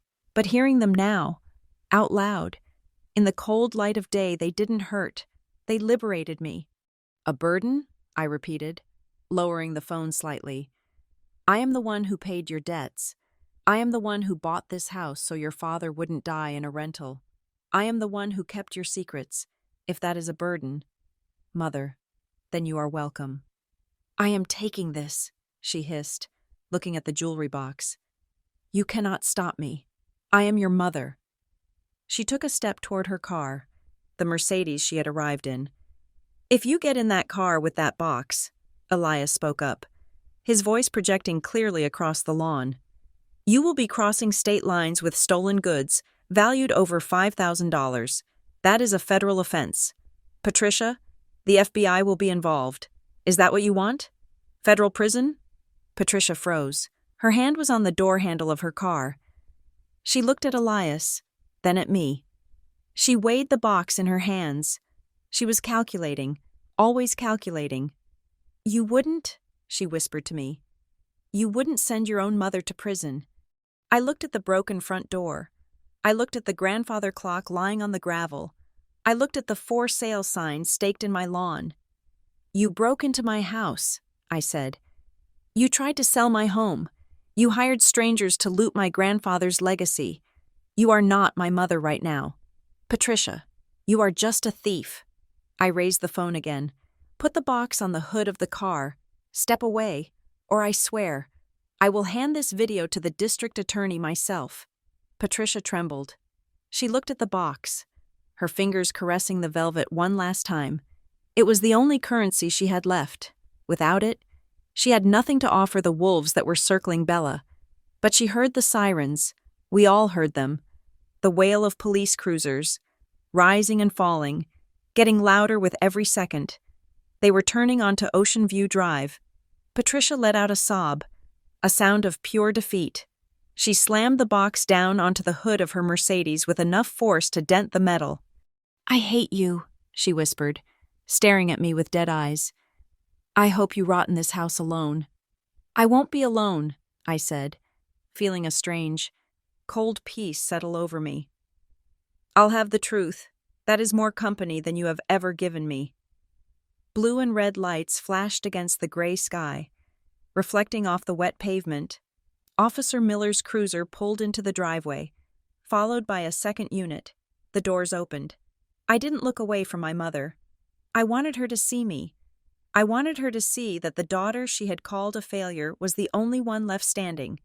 The blue and red lights of Officer Miller's cruiser were still rotating, casting a strobe light effect across the gray afternoon. When the circus decided to add a clown to the lineup, I was standing on the porch steps, my phone still recording, watching my mother sulk by her Mercedes like a grounded teenager. The air was filled with the static of police radios and the low murmur of the movers giving their statements to a second officer near the box truck. It was a scene of absolute legal catastrophe: a broken door, a looted clock on the driveway, and a weeping woman accused of theft. And into this tableau of disaster rolled a pearl-white BMW convertible. It was driving too fast for the gravel driveway. bouncing slightly as it hit a pothole I had been meaning to fill. The car looked like it had been dipped in liquid sugar. The top was down, despite the threatening storm clouds and the biting wind, presumably because the driver wanted the world to see his tan. "You have got to be kidding me," I muttered, lowering my phone slightly but keeping the recording active. The driver was a man I recognized instantly. Though I had never met him, I knew his type. I had audited men like him, men who leveraged their credit to the hilt to lease a lifestyle they couldn't afford. Men who used words like synergy and equity while drowning in debt. It was Derek, Bella's real estate shark. He stepped out of the car, adjusting the lapels of a suit that was a shade of electric blue too bright for nature. He wore loafers with no socks, and his teeth were whitened to a level that was almost aggressive. He didn't look at the police car. He didn't look at the grandfather clock lying on the ground like a corpse. He didn't even look at my mother, who was staring at him with a mixture of hope and terror. He walked around to the passenger side and opened the door with a flourish, revealing a middle-aged couple who looked terrified. They were dressed in matching beige trench coats, clutching brochures as if they were shields. They looked like money, old money, nervous money, the kind of money that flees at the first sign of a lawsuit. "Here we are, folks," Derek announced, his voice booming with a practiced, hollow enthusiasm that grated against the tension in the air. 88 Ocean View, the jewel of the coastline. As I said on the phone, this is a pre-market exclusive. You are seeing it before it hits Zillow. That is the advantage of working with a premier agent. The husband, a man with silver hair and a nervous tick in his left eye, pointed a shaking finger at the police cruiser. "Mr. Vance, there are police here, and the front door appears to be smashed in." Derek waved a hand dismissively, flashing a smile that didn't reach his eyes. "Oh, pay no mind to that. The family is just doing some aggressive staging, cleaning out the old energy to make room for the new. The police are likely here for a routine neighborhood patrol. It is a very safe, very secure neighborhood. High visibility, that is a selling point." He ushered them toward the porch, literally herding them past the crime scene tape that Officer Miller was currently unspooling. "Just look at those gables," Derek said, sweeping his arm toward the roofline. "Victorian charm with modern potential. You could knock out this front wall, do an open-concept foyer. The structure is sound. The bones are incredible." He was walking straight toward me. He looked right through me, assuming, I suppose, that I was the help, or perhaps a neighbor, or maybe just an obstacle to be stepped over on his way to a commission check. I stepped into the center of the doorway. Blocking his path, I crossed my arms over my chest. Elias Thorne moved up beside me, silent and imposing as a gargoyle. "Excuse us, sweetheart," Derek said, flashing me a wink that made my skin crawl. "We have a showing scheduled. Buyers coming through." He tried to step around me. I sidestepped, blocking him again. "Who authorized this showing?" I asked. My voice was not loud, but it was hard enough to crack stone. Derek sighed, an exaggerated puff of air that smelled of breath mints and desperation. He looked at the couple, rolling his eyes as if to say, "Can you believe the staff these days?" "Look, honey," Derek said, his tone dripping with condescension. "I am Derek Vance. I represent the sellers. We are on a tight schedule. These folks flew in from Connecticut just to see this property. So if you could just scoot your little self out of the way, I will make sure Mrs. Foxworth tips you extra." "The sellers?" I repeated. "And who, exactly, are the sellers?" Derek reached into his slim-fit jacket and pulled out a folded document. He snapped it open with a dramatic flick of his wrist. It was a standard exclusive right to sell agreement. I could see the signatures from here. Bella's loopy, childish scrawl, and my mother's jagged, nervous handwriting. "Bella Foxworth and Patricia Foxworth," Derek declared, tapping the paper with a manicured finger. "The heirs and estate representatives. This is a legally binding contract. Sweetheart, exclusive listing. Now, move aside before I call your boss." I laughed. I couldn't help it. It was a short, sharp sound that made the couple in the beige coats take a step back. "Representative of the estate?" I asked, looking at Elias. "Did you hear that, Mr. Thorne?" "Apparently. My mother and sister are representatives of an estate that does not exist." Elias adjusted his glasses. "Fascinating," he said dryly. "I was under the impression that fraud was a crime, not a sales tactic." I snatched the paper from Derek's hand. "Hey," he protested, reaching for it. "That is property of Vance Realty." "This," I said, holding the paper up and ripping it cleanly in half, "is evidence of a conspiracy to commit fraud." I let the pieces flutter to the porch floor. Derek's jaw dropped. His fake tan seemed to drain of color. "You are crazy," he sputtered. "I am calling the police. They are already here." "Derek," I said, pointing to Officer Miller, who had stopped writing in his notebook and was now watching us with keen interest. "Feel free to wave at them." I turned my attention to the couple. They were huddled together, looking like they wanted to teleport back to Connecticut. I softened my expression slightly. They were victims in this too. In a way, just more collateral damage in Bella's war. "I apologize for the confusion," I said to them, my voice professional and clear.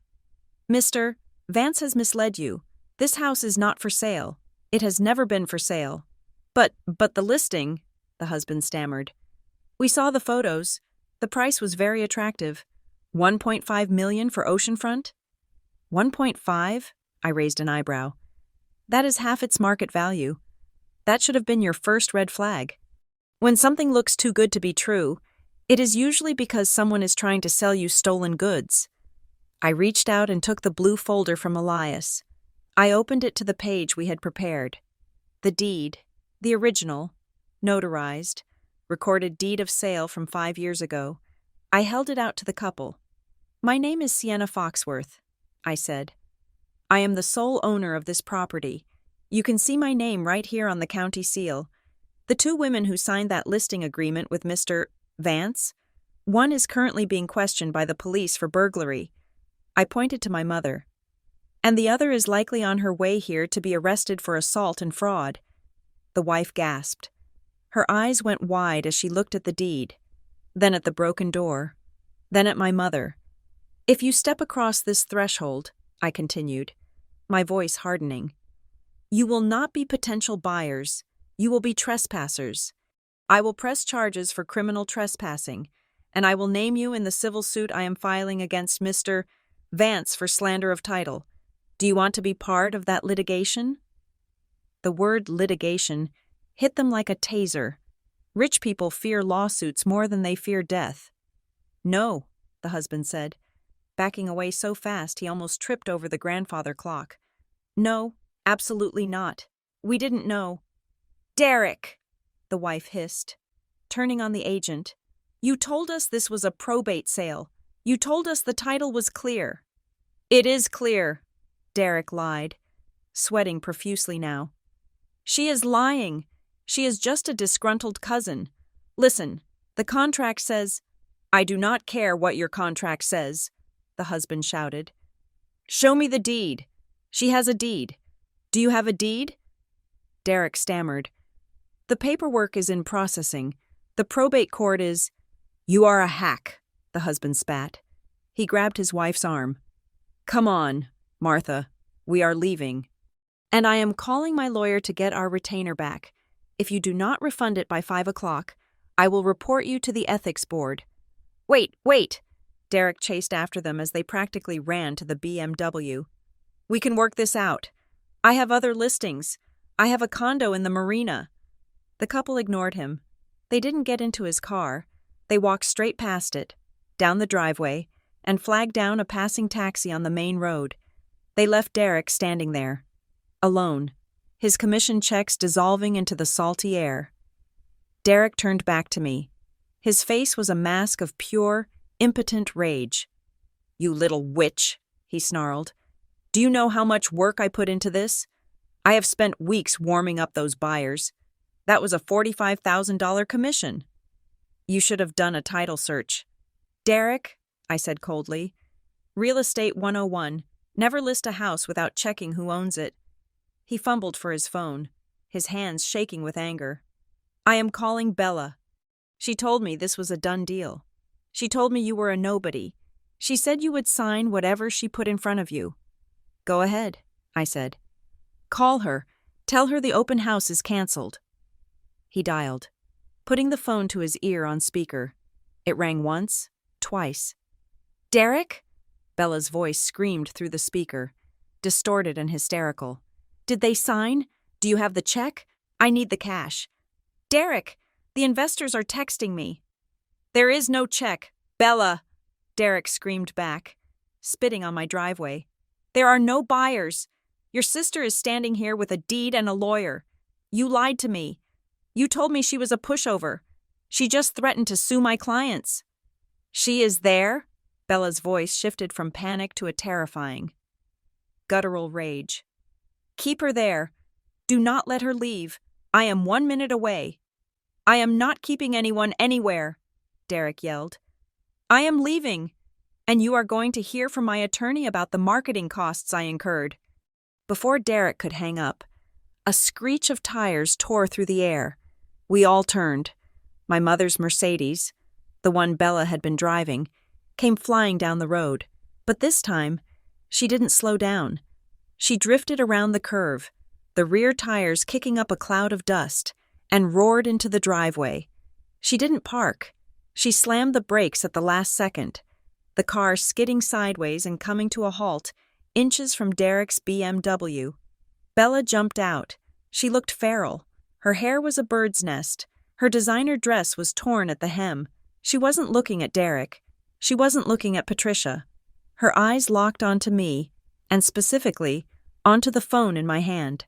The phone that had the video of the movers. The phone that had the footage of Patricia's confession. The phone was the final nail in her coffin. Give it to me, she screamed, sprinting across the lawn. Bella, stop, Patricia yelled from the other side of the yard. But it was too late. Bella hit me with the force of a linebacker. She didn't try to punch me. She clawed at my hand, her fingernails digging into my wrist, trying to pry the phone loose. Delete it, she shrieked, her breath hot and sour in my face. Delete the video. You are ruining my life. I stumbled back, dropping the blue folder, but I held onto the phone. I had expected this. I had known, since we were children, that Bella always resorted to violence when she couldn't charm or lie her way out of trouble. Officer! Elias shouted, his voice cutting through the melee. Assault! We have an assault! I didn't fight back. I didn't hit her. I just clamped my hand around the phone and turned my body, shielding the device with my shoulder. I let her claw at my back. I let her rip the sleeve of my jacket. It is over, Bella, I grunted, bracing myself against the porch railing. The cloud backup is already finished. You cannot delete the truth. I will kill you, she screamed, grabbing my hair and yanking my head back. Give it to me. Suddenly, she was ripped away from me. Officer Miller had crossed the yard in 3 strides. He grabbed Bella by the back of her dress and her arm, spinning her around and slamming her against the porch railing, not hard enough to injure, but hard enough to immobilize. That is enough, Miller barked. Ms. Foxworth, you are under arrest.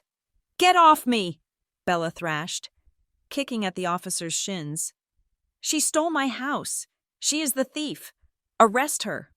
Derek stood by his car, filming the whole thing on his own phone now. Oh, this is gold, he muttered to himself. This is going straight to TMZ. If I cannot get a commission, I will get a viral video. I straightened my jacket. My wrist was bleeding where Bella's nails had broken the skin.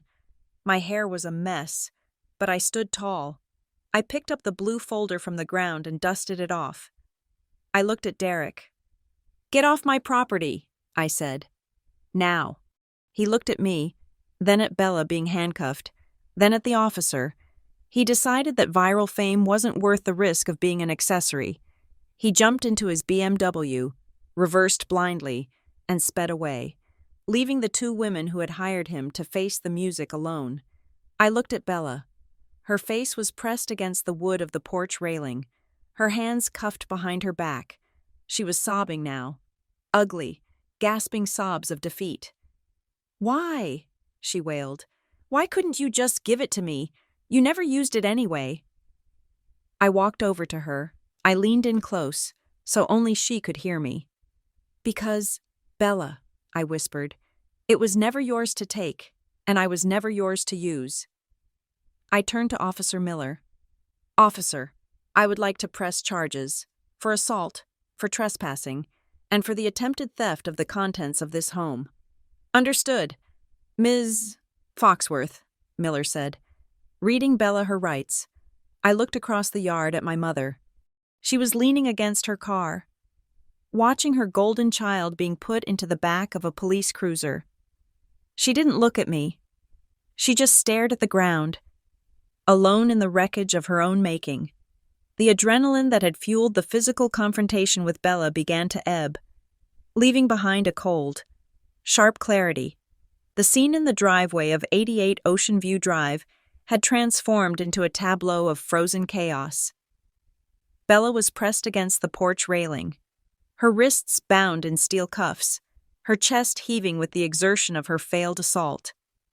My mother, Patricia, stood by her Mercedes, her hands gripping the hood as if it were the only solid thing left in a world that was rapidly liquefying beneath her feet. I looked down at the torn sleeve of my jacket. The fabric was ruined, but the phone in my hand, the digital vault containing the evidence of their burglary, was safe. "You are going to regret this, Sienna," Bella spat, twisting her head to glare at me, her voice ragged. "You are pressing charges against your own sister? For what? For trying to get a phone? You are pathetic." "For assault," Officer Miller corrected her, his tone flat and professional. "And given the circumstances, likely for a lot more than that." The sound of an engine revving followed by the screech of brakes drew our attention back to the driveway entrance. Derek Vance, the man who had tried to flee in his pearl-white BMW the moment the handcuffs came out, had not made it far. The second police cruiser, which had arrived silently behind Officer Miller's unit, had parked diagonally across the narrow neck of the driveway, effectively corking the bottle. Derek was trapped. I watched as the second officer, a young woman with a stern face, tapped on the window of the convertible.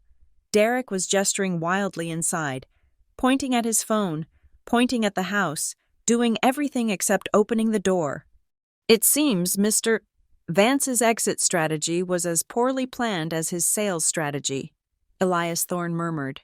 Stepping up beside me, he smoothed his tie, looking unruffled by the violence that had just occurred. "I believe we should have a word with him before he invents a new version of reality."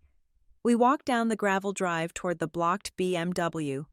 Officer Miller marched Bella down the steps, guiding her toward his cruiser, while ordering Patricia to stay put. Derek finally stepped out of his car, his hands raised in a gesture of surrender that looked more like an exasperated conductor halting an orchestra. "This is false imprisonment," Derek shouted as we approached. "I am a licensed real estate agent. I have appointments. You cannot block me in." "We are detaining you for questioning regarding a burglary in progress," the female officer said, "and for potential involvement in a fraudulent real estate listing." "I told you," Derek pointed an accusatory finger at me. "I was hired. I have paperwork. I am a victim here. These women told me they had the authority to sell." Elias stepped forward, his hand extended. "Then show us the paperwork. Mr. Vance, if you truly acted in good faith, you must have a power of attorney document. You cannot list a property for a deceased owner without one. You claimed earlier to represent the estate. Show us the authorization." Derek fumbled with the inside pocket of his electric blue suit jacket. His hands were shaking so badly that he dropped a business card and a stick of gum before finally retrieving a folded, slightly crumpled document. "Here," he thrust it at Elias. "Standard General Power of Attorney, signed by Jacob Foxworth, granting Bella Foxworth full authority to manage, sell, and liquidate real estate assets. It is legal. It is binding. So let me go." Elias took the paper. He didn't look at it immediately. He took a slow, deliberate breath, pulled a spectacle case from his pocket, and put on his reading glasses. The silence stretched out, broken only by the distant sound of the ocean and Bella's muffled sobbing from the back of the patrol car. I watched Elias's face. I expected him to frown. I expected him to point out that a power of attorney expires upon death, but instead, his eyebrows shot up. He let out a single, short sound, a dry, incredulous chuckle that was more terrifying than a scream. "Sienna," Elias said, his voice dancing with dark amusement. "You have to see this." I stepped closer and looked at the document. It was a generic form, likely downloaded from a free legal website. It was filled out in Bella's handwriting. I recognized the loops of her Y's and G's instantly, but at the bottom, on the signature line, was a scrawl that looked remarkably like Grandpa's signature. It was shaky, weak, imitating the tremor he had in his final months. "It looks like his signature," I whispered. "Look at the date," Elias commanded. Tapping the paper with his index finger, I looked. Next to the signature, written in the same shaky blue ink, was the date. January 28th, 2026. I blinked. I looked at the date on my watch. Today was January 29th. "January 28th, I read aloud. "That was yesterday." "Precisely," Elias said. He turned to Officer Miller, who had just secured Bella in the cruiser and was walking over to join us. "Officer Miller, I believe you knew Jacob Foxworth personally?" "I did," Miller nodded. "Good man. Played chess with my dad." "And can you confirm for the record," Elias continued, holding the paper up like a trophy, "the date of Jacob Foxworth's passing?" "He died 3 days ago," Miller said, his eyes narrowing. "On the 25th, I was on duty when the ambulance came." "Then we have a miracle on our hands," Elias said, his voice dripping with sarcasm. "Because according to this document, which Mr. Vance claims is the legal basis for his listing, Jacob Foxworth sat up in the county morgue yesterday afternoon, asked for a pen, and signed over his house to his granddaughter." The realization hit the group like a shockwave. Derek froze. His mouth opened and closed, but no sound came out. He stared at the paper in Elias's hand as if it had suddenly turned into a live grenade. "That is impossible," Derek stammered. "She gave it to me this morning. She said she got it signed before he died." "But the date is yesterday," Elias pointed out ruthlessly. "And it is in the same ink as the signature, which means whoever forged this signature was either so panicked or so incompetent that they forgot to backdate it. They wrote the current date out of habit, or perhaps they thought yesterday was close enough." Officer Miller snatched the paper from Elias. He stared at it for a long moment.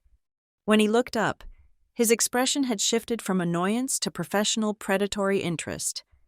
"Forgery," Miller said, looking at Derek. "Forging the signature of a deceased person to facilitate a high-value theft. That is a felony. Mr. Vance, and since you are the one presenting this document as valid—" "No, no way!" Derek shrieked, backing up until he hit the side of his BMW. "I did not sign that. I have never met the old man. Bella gave it to me. She handed it to me in the coffee shop this morning. Check the fingerprints. I swear to God, I didn't write that." He spun around, pointing a trembling finger at the police cruiser where Bella was watching us through the glass. "It was her. She told me everything was handled.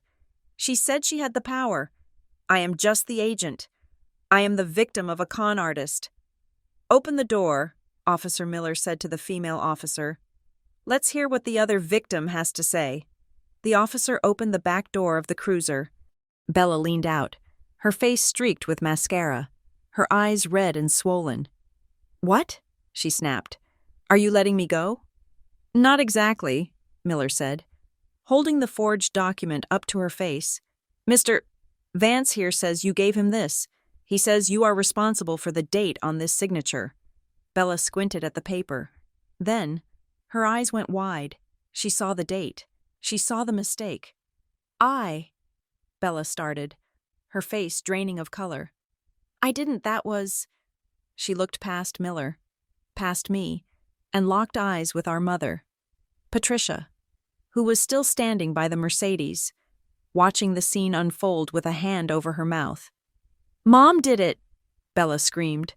Patricia flinched as if she had been slapped. "What?" Patricia cried out, her voice shrill. "Bella, how dare you?" "It was you!" Bella yelled, straining against the handcuffs. "I told you we needed a power of attorney. You said you practiced his signature.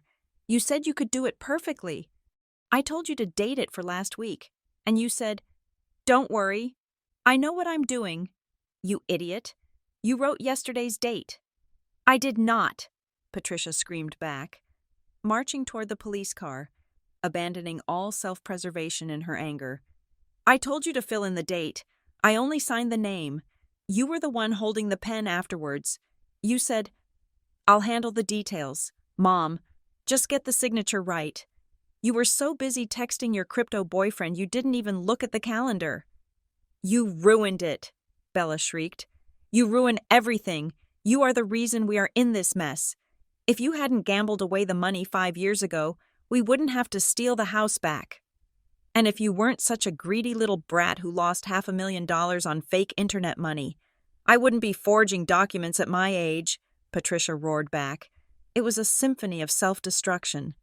Elias stood next to me, arms crossed, watching the implosion with the detached interest of a scientist observing a chemical reaction. "There it is," Elias whispered to me. "The prisoner's dilemma, solved in under 30 seconds. They are confessing to everything." Officer Miller looked from Bella to Patricia, shaking his head in disbelief. He pulled a second pair of handcuffs from his belt. "Patricia Foxworth," Miller said, stepping toward my mother. "Turn around and place your hands behind your back." "Me?" Patricia gasped, looking at the cuffs as if they were alien objects. "But I am the mother. I was just trying to help my daughter. I didn't mean to." "You just confessed to forging a legal document to facilitate the sale of a property you do not own," Miller said, spinning her around efficiently. The click of the handcuffs locking into place was the most satisfying sound I had heard all day. "That is forgery, conspiracy to commit fraud, and given the value of the house, likely attempted grand larceny." "Sienna," Patricia wailed, looking over her shoulder at me as she was led toward the second cruiser. "Sienna, tell them. Tell them it was a mistake. I am your mother. You cannot let them take me to jail." I stood there, feeling the wind whip my hair across my face. I looked at the woman who had given birth to me. The woman who had spent 30 years making me feel like an intruder in my own family. I looked at the sister who had tried to sell my home to pay for her own mistakes. "It wasn't a mistake, Mother," I said, my voice steady and loud enough for them both to hear. "It was a choice. You chose to lie. You chose to steal. And when you wrote that date, you chose to be sloppy." I looked at Derek, who was sweating through his expensive suit. "And you," I said. "You chose to ignore every red flag because you wanted a commission. I hope you have a good lawyer, Derek, because when the real estate board hears about this, you will be lucky if you can get a job selling hot dogs." Derek slumped against his car, burying his face in his hands. Officer Miller walked back over to us, tucking his notebook into his pocket.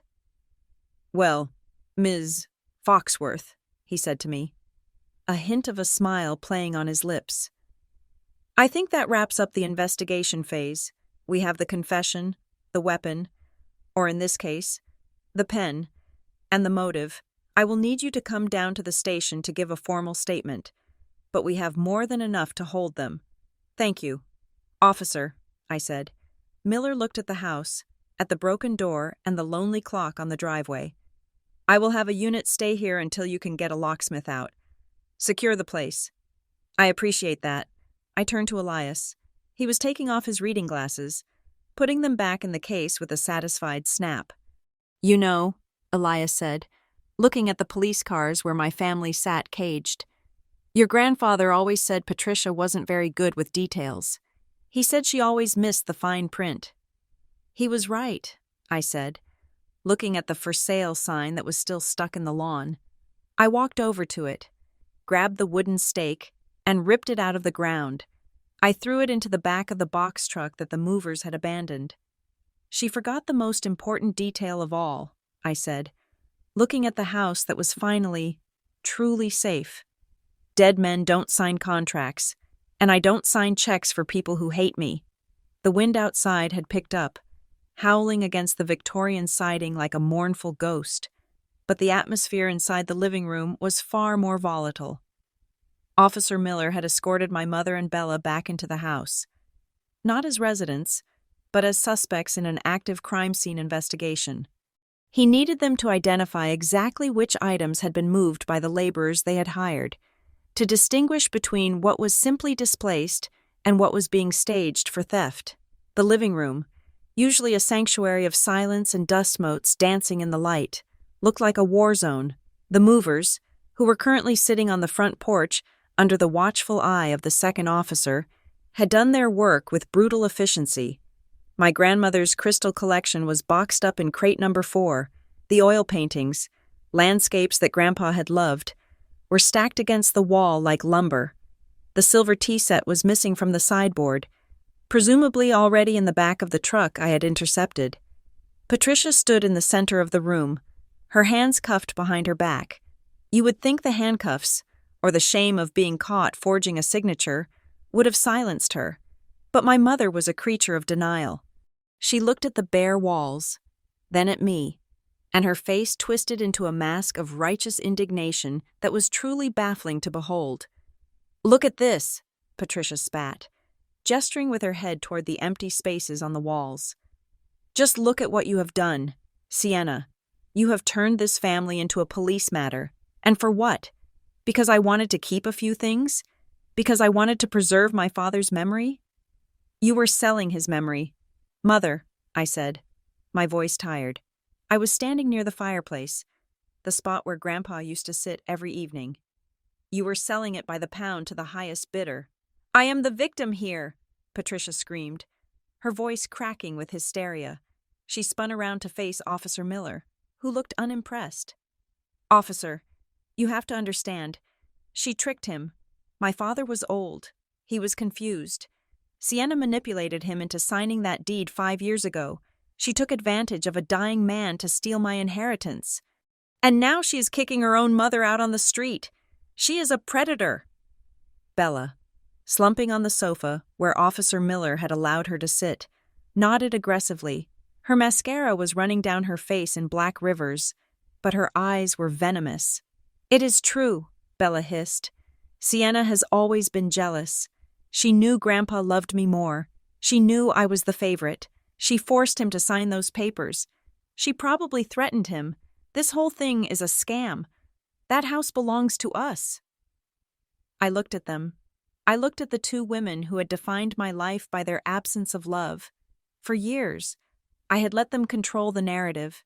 I had let them paint me as the cold, unfeeling sister, the boring daughter, the failure. I had kept my mouth shut because Grandpa asked me to. But Grandpa was gone, and I was done with silence. "You think I manipulated him?" I asked softly. "I know you did," Patricia yelled. "He would never cut me out. I was his little girl.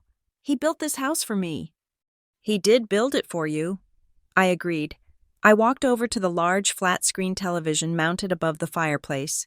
It was a modern addition Grandpa had allowed me to install so he could watch old Western movies in high definition. "And he loved you, Mom. He loved you enough to destroy his own financial security to save you. But he also knew you. He knew exactly who you were." I pulled my phone from my pocket and tapped the screen. I connected it wirelessly to the television. The screen flickered from black to the mirroring display of my phone. "What are you doing?" Bella snapped. "We do not want to see your vacation photos. Sienna." "No," I said, opening a video file dated December 24th, 2025. "You need to see this, both of you." I pressed play. The image on the screen was crisp and clear. It was this very room, bathed in the soft, golden light of late afternoon. Sitting in the leather wingback chair, the one that was currently empty behind me, was Grandpa Jacob. He looked frail, The cancer had already hollowed out his cheeks by then, and his skin had that translucent, papery quality of the very old. He was wearing his favorite cardigan, the navy blue one with the leather patches on the elbows. He was looking directly into the camera lens, his blue eyes sharp and lucid. Patricia gasped. The sound was sucked out of her. Seeing him, alive and moving, just days after burying him, was a physical shock. "Hello, Patricia. Hello, Bella." Grandpa's voice filled the room. It was raspy, weakened by illness, but the authority in it was undeniable. Patricia took a step back, bumping into Officer Miller. She stared at the screen, her mouth open.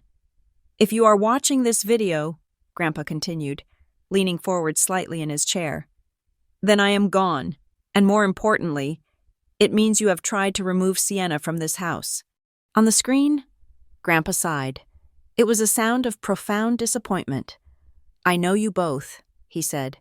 "I know that grief, for you, is short-lived, while greed is eternal. I knew that the moment I was in the ground, you would try to sell 88 Ocean View. You would try to turn my legacy into cash to fund your lifestyles. You would tell yourselves that it is what I wanted. You would tell the world that Sienna was stealing from you." Bella was shaking her head. "No," she whispered. "Turn it off. Turn it off." "I am not turning it off," I said, crossing my arms. "I want to set the record straight," Grandpa said on the video, holding up a finger. "Sienna did not manipulate me. Sienna did not ask for this house. 5 years ago, in 2021, I came to her. I came to her because you, Patricia, had accrued $1,200,000 in gambling debts." Patricia let out a low moan. She squeezed her eyes shut, but the audio was relentless. "You were facing prison, Patricia." Grandpa's voice was stern now, stripping away the lies she had told herself for years. "You wrote bad checks. You defrauded people. The men who held your debt were going to hurt you. I did not have the cash to save you, but Sienna did." On the screen, Grandpa's eyes filled with tears. "Sienna used every penny she had. She sold her stocks. She emptied her savings. She bought this house from me at full market value so I could pay your debts and keep you out of jail. She saved your life, Patricia, and she saved my dignity. She made me promise never to tell you," Grandpa continued, wiping a tear from his cheek. "She knew that if you knew she had money, you would resent her. She knew that if you knew she was the owner, you would hate her for holding power over you, so she let you treat her like a failure.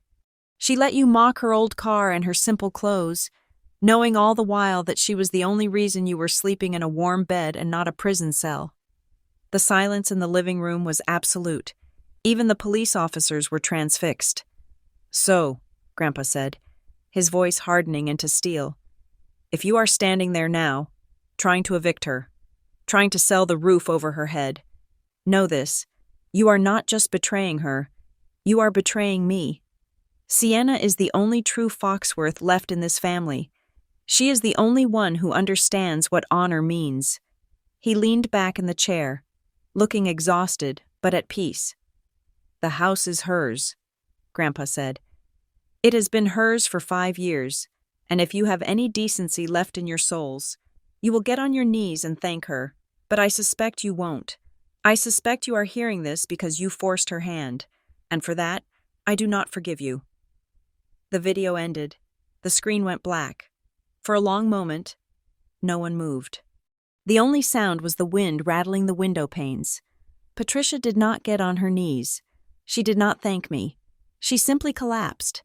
Her legs gave out, and she slid down the wall until she hit the floor, her cuffed hands making it an awkward, pathetic crumble. She stared at the blank screen, her face drained of all color. The victim narrative she had constructed so carefully, the story of the grieving daughter robbed by the wicked child, had been obliterated by the only witness who mattered. "He knew," Patricia whispered, her voice hollow. "He knew about the checks. He knew everything." "He knew," I said, looking down at her. "And he loved you anyway, but he loved the truth more." "No," The scream came from the sofa. It was primal, animalistic. Bella surged to her feet. She wasn't looking at the screen. She was looking at me. And in her eyes, there was no remorse, no shame. There was only the terrifying realization of total ruin. She had just heard that the house was gone. The sale was impossible. The money she needed to pay back the crypto investors, the dangerous men who had threatened to break her fingers, was never coming. She was $420,000 in debt, facing felony charges for forgery, and she had absolutely nothing. "You witch!" Bella shrieked. She lunged across the coffee table, ignoring the officer, ignoring the handcuffs. "You planned this! You wanted me dead! You want them to kill me!" She was fast. Before Officer Miller could react, she threw herself at me, using her body as a battering ram. Her shoulder hit my chest, knocking me backward. I stumbled, hitting my hip against the fireplace mantel. "Give me the house!" Bella screamed, kicking at me with her heels, her face contorted into a rictus of pure madness. Sign it over, or I will kill you myself." "Bella, stop!" Patricia yelled from the floor. But Bella was beyond hearing. Officer Miller was on her in a second. He grabbed Bella by the shoulders and hauled her back with a force that lifted her feet off the floor. "That is enough!" Miller roared. He slammed her down onto the sofa, pressing his knee into her thigh to immobilize her. "Let me go!" Bella thrashed, spitting and biting at the air. "She stole my life. She is the thief. I need that money. I need it." "You are under arrest for assault on a police officer and assault on a civilian," Miller barked, pulling a second set of restraints to secure her legs. "You have the right to remain silent, and I strongly suggest you start using it right now." Bella collapsed into sobbing hysteria, her body shaking violently. "They are going to kill me," she wailed into the cushions. "They are going to come for me in jail. I am dead. I am dead."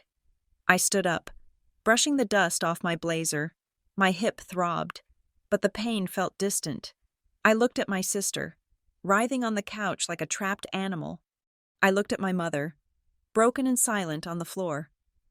"Officer," I said, my voice steady. "Please remove them from my home." Miller nodded, signaling to the second officer. "Get the movers too," he ordered. "We are taking everyone in. We will sort out the accessories at the station." The second officer hauled Patricia to her feet. My mother didn't resist.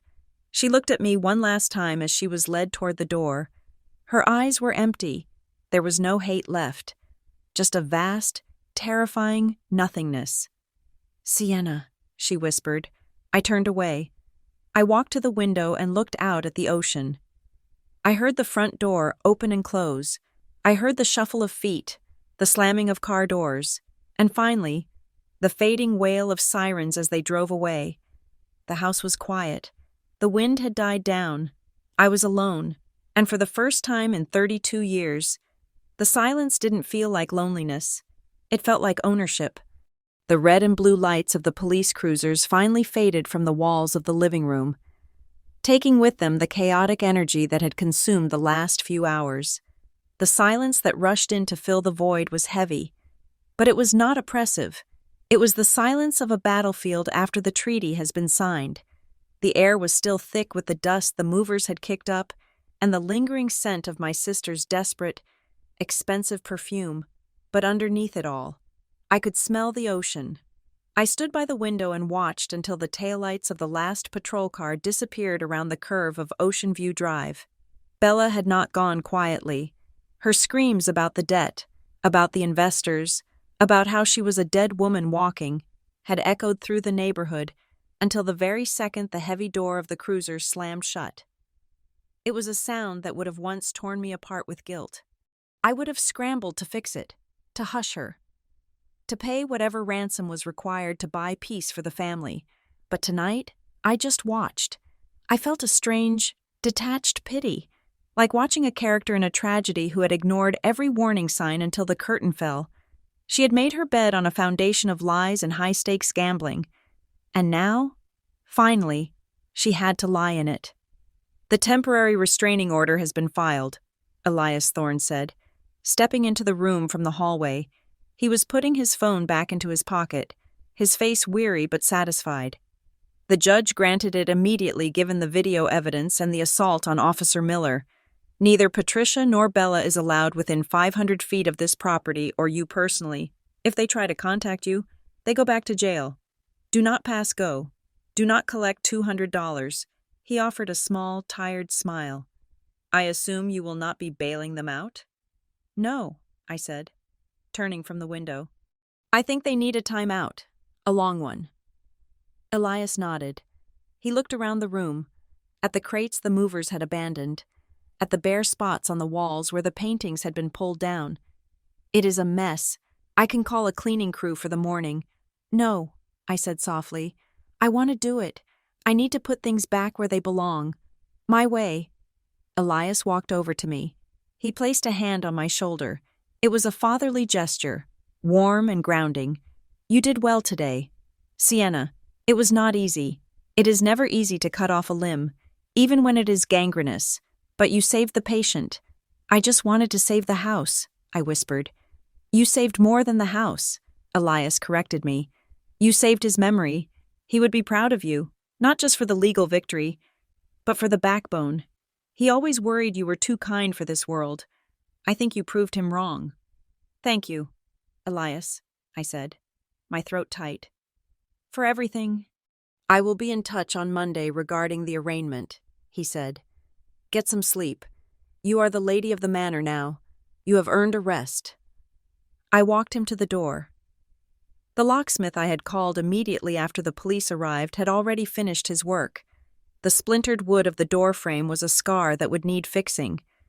But the new deadbolt was shiny, solid brass. I watched Elias drive away, and then I closed the door. I turned the lock. Click.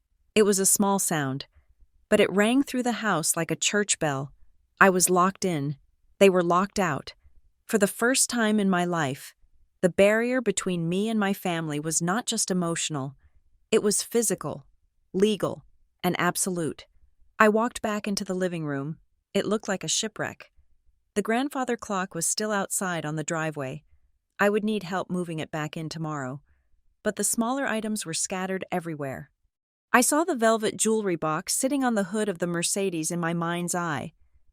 But the police had retrieved it and placed it on the coffee table before hauling Patricia away. I picked it up. The velvet was worn smooth in places from decades of handling. I opened it. The sapphire brooch gleamed in the dim light. The pearls shone with a soft, moon-like luster. My mother had tried to steal these. She had tried to shove them into her purse like stolen candy, claiming them as her birthright, but she had never understood that their value wasn't in the appraisal price. Their value was in the woman who had worn them. Grandma had worn these pearls while she taught me how to bake bread. She had worn this brooch to my high school graduation, the one Patricia had missed because of a migraine that smelled suspiciously like gin. I walked over to the mantelpiece. I cleared away a stack of old magazines the movers had knocked over. I placed the jewelry box in the center, right below the empty space where the portrait of the harbor usually hung. You are safe now, I whispered to the room. I spent the next hour moving slowly, methodically. I unpacked the crate of crystal stemware, washing each glass in the kitchen sink and drying it by hand before placing it back in the cabinet. I dragged the heavy rug back into position. I picked up the scattered books, Grandpa's collection of naval history, and shelved them one by one. It was physical labor, repetitive and soothing. With every object I restored to its proper place, I felt like I was stitching the house back together. I was reclaiming it. It wasn't Patricia's retirement fund anymore. It wasn't Bella's crypto piggy bank. It was just a house. It was just wood and glass and memories. And it was mine. By the time I finished, the sky outside the window was beginning to change. The deep, bruised purple of the storm had faded into the inky black of pre-dawn. The wind had died down completely. I walked into the kitchen. The silence was so profound I could hear the hum of the refrigerator. I filled the kettle with water and set it on the stove. I ground the coffee beans, the rich, dark aroma filling the air, chasing away the lingering smell of stale perfume and desperation. As the coffee brewed, my phone buzzed on the counter. It was a sharp, intrusive sound. My stomach tightened reflexively. For a second, I thought it was them. Maybe they had used their one phone call to scream at me again. I looked at the screen. It was an unknown number. The area code was from Nevada. I opened the message. It was short, brutal, and devoid of punctuation. "Where is the money Bella promised? We are not playing games." I stared at the words. A few hours ago, this message would have sent me into a panic. I would have felt the crushing weight of responsibility. I would have thought, I have to fix this. I have to find a way to pay them so they do not hurt her.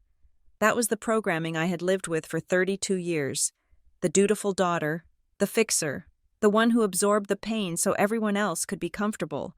But as I stood there in my quiet kitchen, holding a mug of hot coffee, I realized the programming was broken. The circuit had been cut. Bella had stolen from me. She had assaulted me. She had tried to sell my home out from under me. She had made her choices, signed her contracts, and shook hands with devils I did not know. This debt was $420,000 of consequences, and not a single cent of it belonged to me. I did not reply. I did not type out an explanation. I did not plead for her safety. I tapped the small eye icon in the corner of the screen. I scrolled down to the bottom. I pressed block caller, then I swiped left and deleted the thread. The message vanished. The threat remained in the world, real and dangerous for Bella, but it was no longer in my kitchen. It was no longer in my life. I took my coffee and walked back into the living room. The first gray light of dawn was just starting to bleed into the horizon, separating the dark water from the dark sky. I went to the leather wingback chair, Grandpa's chair. I had never sat in it before. It had always been his throne, the seat of authority in the house, even after he got sick. When he spent most of his time in bed, I had avoided it out of respect. But today, I sat. The leather squeaked softly as I settled in. It was still shaped to his body, comforting and firm. I rested my head back and looked out the large bay window. From here, I could see the ocean perfectly. The tide was coming in, the white foam of the waves glowing in the low light. It was the same view Grandpa had looked at every morning for 40 years. It was the view he had fought to keep. I took a sip of coffee. It was hot and bitter, just the way he liked it. A profound sense of peace washed over me. It wasn't the happy, bubbly joy of a lottery win. It was the deep, solid relief of a survivor who has finally reached the shore. I realized that for the first time in my memory, I was not afraid. I wasn't afraid of my mother's criticism. I wasn't afraid of Bella's drama. I wasn't afraid of the future, the toxic cord that had tethered me to their chaos. The family obligation that had felt like a noose around my neck had been severed. I had cut it with a truth so sharp it had drawn blood. But the wound was already healing. I was alone in a big house. I had legal fees to pay. I had a broken door to fix. I had a family that would likely hate me from behind bars for the rest of their lives. And I had never felt lighter. The sun began to crest over the horizon. It was a pale, winter yellow, cold but bright. It hit the water, turning the gray waves into liquid silver. The light crept across the lawn, touching the spot where the "for sale" sign had been. Now just a small hole in the grass that would fill in with the next rain. It moved up the porch steps, illuminating the new brass lock on the front door. I reached into my pocket and pulled out the key. It was the new key the locksmith had given me. It was shiny and sharp, uncut by years of use. It didn't have the weight of the old iron key, the one Grandpa had given me, but it had something else. It had a future. I closed my hand around it, the metal warming against my palm. "Good morning, Grandpa," I whispered to the empty room. The sun rose fully, filling the house with light. The long night was over. The auction was canceled. I was home. Thank you so much for listening to this story. I would love to know where you are tuning in from. So please drop a comment below and share your thoughts on Sienna's decision. Did she do the right thing?